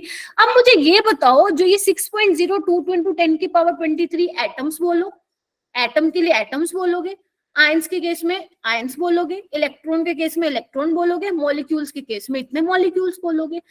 तो ये बड़े नंबर को हम डिफाइन कर सकते हैं क्या, या हम छोटे नंबर के लिए वैल्यू ले रहे हैं? मैं किसके लिए वैल्यू ले रही हूँ? 6 एटम्स के लिए, जो छोटे छोटे एटम्स बहुत हल्के हैं भाई, बहुत हल्के हैं। 1 मोल लोगे तो इतना बराबर आएगा। यानी कि अगर मान लो मेरे पास इसमें 1 मोल पानी है, तो इसमें पानी के कितने मॉलिक्यूल हो जाएंगे? 6.022 into 10 की पावर 23। अगर मान लो आप एक शॉप पे गए, आपने शॉपकीपर को बोला कि भैया मेरे को ना एवोगाड्रो नंबर वो दे दो, क्या बोलते हैं, चॉकलेट दे दो, कि कितनी निकाल के देगा वो? एवोगाड्रो नंबर ऑफ चॉकलेट दे दो, कितनी निकाल के देगा? 6.022 into 10 की पावर 23। वहीं पे ही बैठ जाओगे, सारी चॉकलेट आपके ऊपर घर नहीं लेके जा पाओगे। तो मतलब जो ये नंबर है 6.022 into 10 की पावर 23, ये किसको डिफाइन करने के लिए ये नंबर आया है? छोटे आपके पार्टिकल एटम है, चाहे वो आयंस है, मॉलिक्यूल्स है। बड़े मैक्रोस्कोपिक ऑब्जेक्ट्स के लिए ये नंबर नहीं ले रहे, उसके लिए तो है भैया 24 एप्पल है तो 2 डजन है, 10 शूज है तो 5 पेयर है। Feel I? Yes, ma'am. Yes ma'am. Yes, ma'am. झूठी वाली फील नहीं आनी चाहिए, सच्ची वाली फील आनी चाहिए। और सच्ची वाली फील लाने के लिए मेरी क्लास में क्या करना है आप लोगों को पता है ना?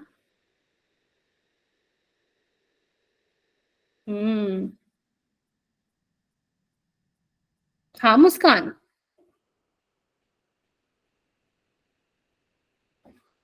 गलती से हो गया क्या मुस्कान? Yes, चलो ma'am. चलो, अब तो मैंने बहुत कुछ समझा दिया आपको। आ जाओ इस पे, आ जाओ इस पे। Definition of 1 mole. Ma'am 1 mole is defined as the number of atom present in 12 gram mass of carbon element C12। बताओ इसका मतलब समझ में आया तुम लोगों को? Yes, ma'am. कोई बताएगा? वही है जो मैंने अभी बताया। 1 मोल को कैसे डिफाइन किया गया, क्योंकि कार्बन 12 हम रेफरेंस मान के चल रहे हैं, तो नंबर ऑफ एटम जिस कितने present in 12 gram mass of carbon atom. ठीक है, अभी मैंने आपको बता दिया कि वो नंबर कितना आएगा, एवोगाड्रो नंबर आएगा, लेकिन इसमें वो निकाल के भी दिखाया हुआ है। याद करो, अभी मैंने 10-15 मिनट पहले बताया था कि एक कार्बन एटम का मास कितना था, इतना था। याद करो, 1.99 into 10 की पावर -23। ठीक है, ठीक है, इतने ग्राम मास में एक कार्बन एटम था। 1 ग्राम मास कितने का होगा? 1/1.99। सिंपल है, यूनिटरी मेथड आप बोलते हो। अलग से करके दिखाऊं क्या? देखो 1.99 इंटू 10⁻⁻23 ग्राम किसका था? एक कार्बन एटम का था। अगर मैं 1 ग्राम की बात करूं बच्चे तो कितना होगा? 1/1.99 इंटू 10⁻⁻23। बोलो। Yes Yes. मैम। निकालना किसमें है? मुझे निकालना है कि भैया 12 ग्राम में कितने होंगे, वही मेरा 1 मोल होगा। तो 12 ग्राम में कितने हो जाएंगे?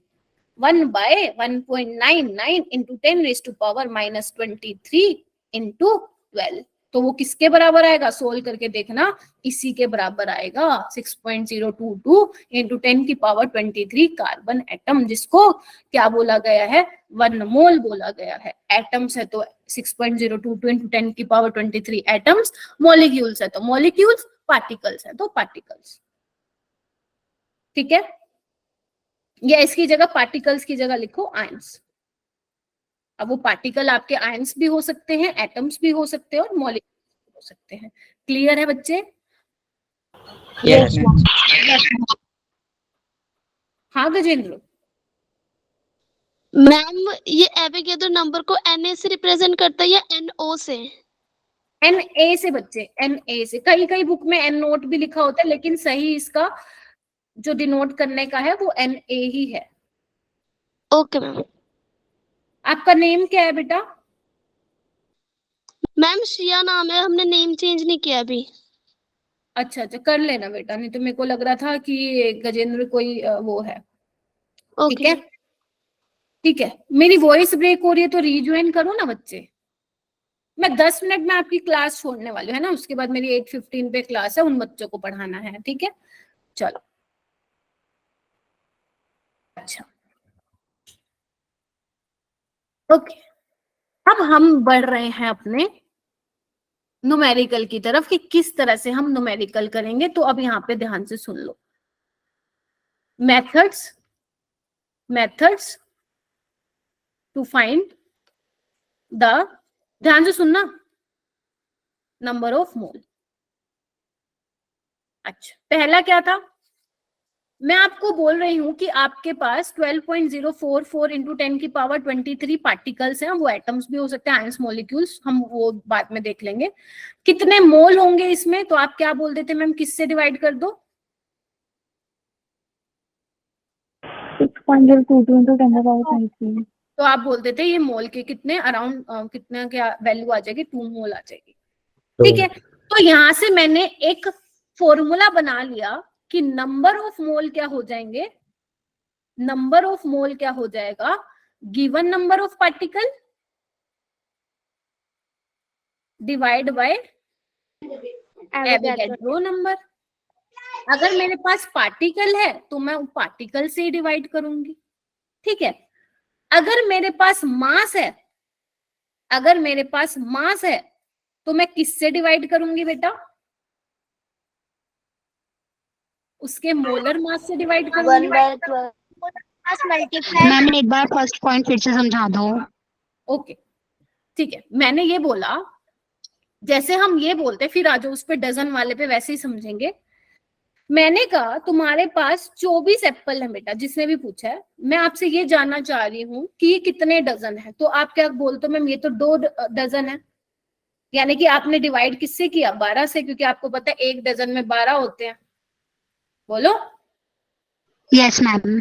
ठीक है, अगर मैं बोल रही हूँ आपके पास शूज का ही एग्जांपल ले रही थी ना, 10 शूज है, मैं आपसे पूछ रही हूँ कितने पेयर ऑफ शूज हैं वो, तो आप क्या करते हो मैम? वो तो 5 पेयर है, यानी कि आपने 2 से डिवाइड किया, क्योंकि आपको पता है 1 पेयर इज इक्वल टू 2 होता है।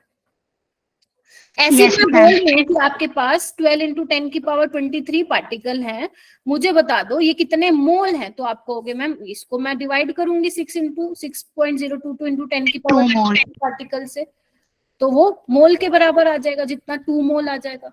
तो यही तो लिखा मैंने। फर्स्ट फॉर्मूला मेरा क्या था कि number of mole is what? Given number of particles bye Avogadro number 6.022 into 10⁻23। तो वो क्या आ जाएगा? मोल आ जाएगा। बोलो हाँ या ना। Yes, ma'am. अगर मान लो मैं 24 एप्पल का मास फिक्स कर दूं, सपोज, ठीक है, ठीक है। तो मैं आपसे ये पूछना चाह रही हूँ, ये भी छोड़ो, छोड़ो इसको, इतना समझ में आ गया फर्स्ट वाला जो मैंने बताया आप लोगों को? Yes ma'am. Yes ma'am. अब मान लो आपको नंबर ऑफ मोल्स निकाले इन टर्म्स ऑफ मास। जैसे मेरे पास देखो 24 एप्पल थे, तो मैंने 12 से डिवाइड किया डजन में लाने के लिए, क्योंकि मुझे पता है 1 dozen is equal to 12। Pair में लाने के लिए मैंने 2 से डिवाइड किया, मुझे पता है 1 पेयर इज इक्वल टू 2, ठीक है। पार्टिकल्स के लिए करने के लिए मैंने मोल निकालने के लिए मैंने पार्टिकल से डिवाइड किया, ठीक है। अगर मान लो मेरे पास मास है तो मुझे नंबर ऑफ मोल निकालने, तो मैं क्या करूंगी, गिवन मास को किससे डिवाइड करूंगी, उसके मोलर मास से डिवाइड करूंगी। मोलर मास क्या है, मास ऑफ 1 मोल, है ना। जैसे अगर मैं बात करूं कार्बन का कितना मास है, 12 gram, which is your molar mass, ठीक है। CO2 44 gram, which is your molar mass, ठीक है। क्लियर हो गई ये दो चीजें कैसे आई? Yes ma'am. Yes ma'am. ठीक है, चलो ओके। एक होता है आपका नंबर ऑफ मोल्स निकालने का फॉर्मूला वॉल्यूम की टर्म्स में, मास की टर्म्स में हो गया, पार्टिकल्स की टर्म में हो गया, वॉल्यूम की टर्म्स में क्या होगा, गिवन वॉल्यूम होगा तो डिवाइड भी किससे करोगे, वॉल्यूम से ही करोगे। टोटल वॉल्यूम क्या होगा गैस का? तो ध्यान रखना, अगर मान लो आप कोई भी गैस का 1 मोल ले लो, कोई भी गैस का, O2 का ले लो, N2 का ले लो, है ना, H2 का ले लो, हीलियम का ले लो, जो उसका 1 मोल होगा वो किसके बराबर आएगा, कितना उसने वॉल्यूम ऑक्यूपाई किया होगा, 22.4 लीटर ऑक्यूपाई किया गया होगा एट STP। मैम STP क्या होता है, कौन बताएगा मुझे? स्टैंडर्ड टेम्परेचर एंड प्रेशर, यानी कि टेम्परेचर, प्रेशर कितना होगा 1 एटमॉस्फेयर, टेम्परेचर कितना होगा 0 डिग्री सेल्सियस से 273, यानी कि STP पे कोई भी गैस का 1 मोल कितना वॉल्यूम ऑक्यूपाई करेगी, 22.4 लीटर। ये हमने क्या है, नेचर ने ही बताया है हमें कि भैया 22.4 लीटर ऑक्यूपाई करेगी। तो यानी कि हम नीचे से क्या कर रहे हैं, हम डिवाइड किससे कर रहे हैं, टोटल से कर रहे हैं। नंबर ऑफ मोल निकालने इन टर्म्स ऑफ पार्टिकल, तो मैं टोटल पार्टिकल से डिवाइड कर रही हूँ, ठीक है। मेरे पास मास है तो मैं पूरे उसके मास, जितना भी मास है उससे डिवाइड कर रही हूँ। गिवन वॉल्यूम है तो मैं क्या करूंगी, उसके पूरे वॉल्यूम से डिवाइड करूंगी। कितना है, 22.4 लीटर। बोलो समझ में आया नहीं आया? Yes ma'am. Yes ma'am. आ गया? तो ये 3 फॉर्मूले आप लोगों को पता चल गए। इसको जल्दी से अपनी, नहीं ये मैं इरेज नहीं करूंगी, सॉरी, इसको जल्दी से अपनी नोटबुक में लिखिए।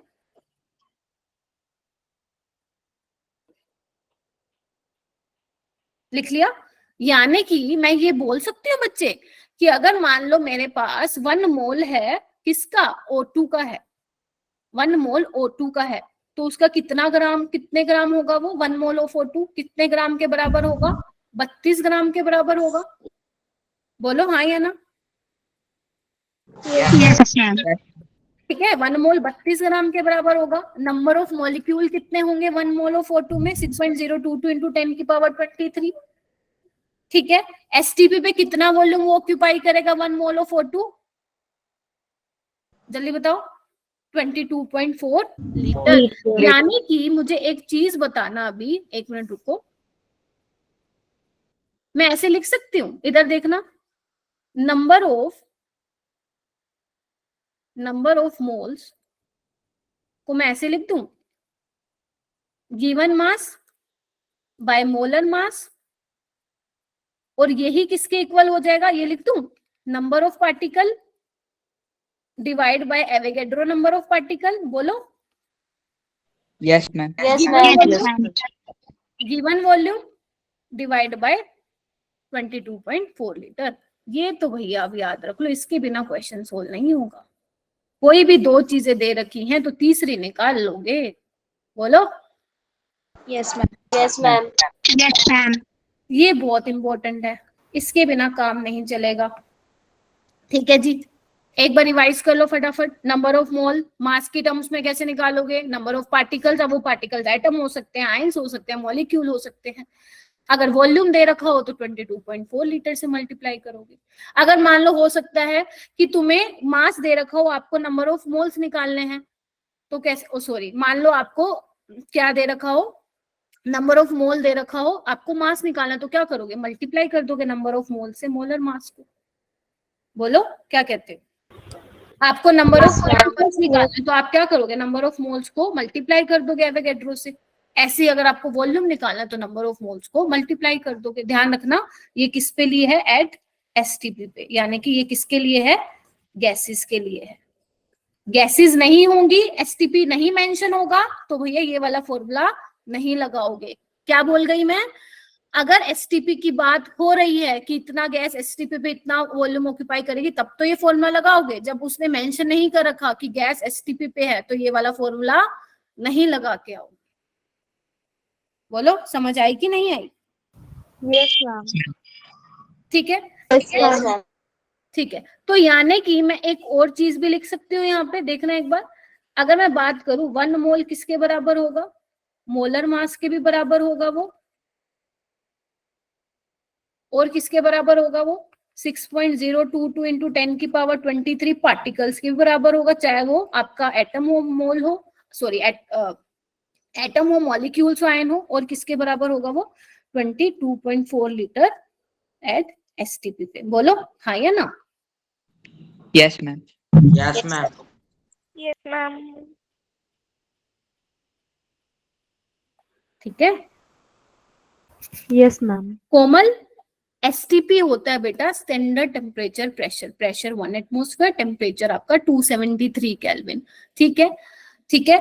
अगर मैं बात करती हूँ 1 मोल आइडियल गैस की, सपोज O2 की बात कर रही हूँ, तो वो एसटीपी पे कितना वॉल्यूम ऑक्यूपाई करेगी? मान लो इसमें मेरी 1 मोल ऑक्सीजन गैस है, तो इसका वॉल्यूम कितना होगा? 22.4 लीटर होगा। ठीक है। अगर मान लो मैं ऐसे ऐसे 3 बोतलें ले लूं, तो हर किसी में कितने हो जाएंगे? टोटल 3 मोल हो जाएंगे। तो उसका वो वॉल्यूम कितना ऑक्यूपाई करेगी? 3 इंटू 22.4 लीटर। अभी क्लियर हुआ?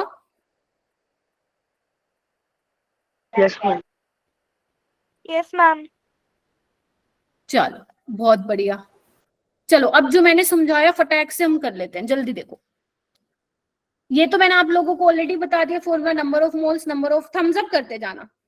हाँ, fixed volume, yes yes yes, at STP पे, एट एसटीपी। ठीक है। मोल इन टर्म्स ऑफ मास, ये भी हो गया। मास के टर्म्स में हमने क्या बोला? जो वो 6.022 इंटू 10 की पावर 23 पार्टिकल का मास है, वो किसके बराबर है? 1 मोल के बराबर है ना? तो अगर मैं बात करूं 6.022 इंटू 10 की पावर 23 एटम ऑफ कैल्शियम, तो वो 1 मोल के भी बराबर है, और उसका मास ग्राम में कितना होगा? 40 ग्राम होगा। क्लियर होगा? ये मैंने ऑलरेडी आप लोगों को समझा दिया है। ठीक है। मास की टर्म्स में given mass bye molecular mass मैंने आप लोगों को बता दिया है। जैसे 1 मोल H2SO4 में कितने ग्राम होगा? 98 ग्राम होगा। K2Cr2O7 में कितना होगा? 294 ग्राम होगा। बोलो हाँ या ना? Yes ma'am. इसका नाम क्या होता है? पोटेशियम डाइक्रोमेट होता है। सुना है? नहीं सुना होगा आई थिंक। सुना मैम। मैम ये ऑक्सीडाइजिंग एजेंट होता है। Very good. Strong oxidizing agent. ठीक है, ये भी मैंने आप लोगों को बता दिया है। ठीक है, अभी इस पे मत जाना अभी, क्योंकि आपने स्टेट्स ऑफ मैटर नहीं पढ़ा है, तो मैं इसको आपको पढ़ा के कंफ्यूज भी नहीं करना चाहती। जितना मैंने आप लोगों को सिखाया है इतना आप ध्यान रखोगे। वो तो KMnO4 होता है ना बेटा, बेयर्स रिएजेंट। ठीक है, ठीक है। चलो अब ये वैसे कुछ क्वेश्चंस हैं, मैं आप लोगों को कल कराऊंगी, लेकिन एक बार घर पे ट्राई करना कि ये आपसे होते हैं या नहीं होते हैं। क्लियर है सभी को? Okay ma'am. मैं करवाऊंगी कल, टेंशन मत लो। बस एक बार ना बेरियम का पता लगा लेना कि कितना होता है इसका मॉलिक्यूलर मास, है ना? कितना होता है बेरियम का मोलर मास, एक बार चेक कर लेना। सल्फर का कितना होता है एटॉमिक मास और मॉलिक्यूलर मास, बोलो I am so sorry. Barium का पता लगा लेना एटॉमिक मास, सल्फर का आपको पता ही है, ऑक्सीजन का पता है, पूरे मॉलिक्यूल का मास पता चल जाएगा। और जो ये वाला मैंने आप लोगों को मैजिक्स बताया है, ये वाला कहाँ गया? ये वाला, इससे निकालने की ट्राई करना, फिर देखते निकलता है या नहीं निकलता। और फिर आप मुझसे कल आई थिंक परसों मिलोगे, फिर मैं आपको ये वाली चीज कराऊंगी। क्लियर है सब? एटॉमिक मास 9 होता है ना? किसका बेटा? मैम बेरिलियम का। नहीं, ये बेरियम है बेटा। This is barium. कहाँ गया? मैम ये तो 137 होता है। 137 होता है, सोडियम का 23 होता है, आयरन का भी देख लेना कितना होता है, 56 होता है ना, एक बार देख लेना और निकाल के देखना, ठीक है। बहुत सारे हैं यहाँ पे क्वेश्चंस, मैं आप लोगों को आज ही आपके उसमें भेजूंगी ग्रुप्स में, ठीक है। फिर हम इसको कल करेंगे, जब मिलेंगे तो मैं आपसे पूछूंगी हो पाया या नहीं, वरना मैं करवाऊंगी पहले, ठीक है। फिर अगर किसी से नहीं हुआ तो वो देखते जाना कि मैम कैसे करती हैं। क्लियर है सभी को? Yes ma'am. Yes yes ma'am. Ma'am. Okay ठीक है, तो हम करें फिर लीव क्लास, जल्दी बोलो। Yes ma'am. Okay ma'am. Yes ma'am. Okay ma'am. Ma'am recorded video group पे आएगी ना?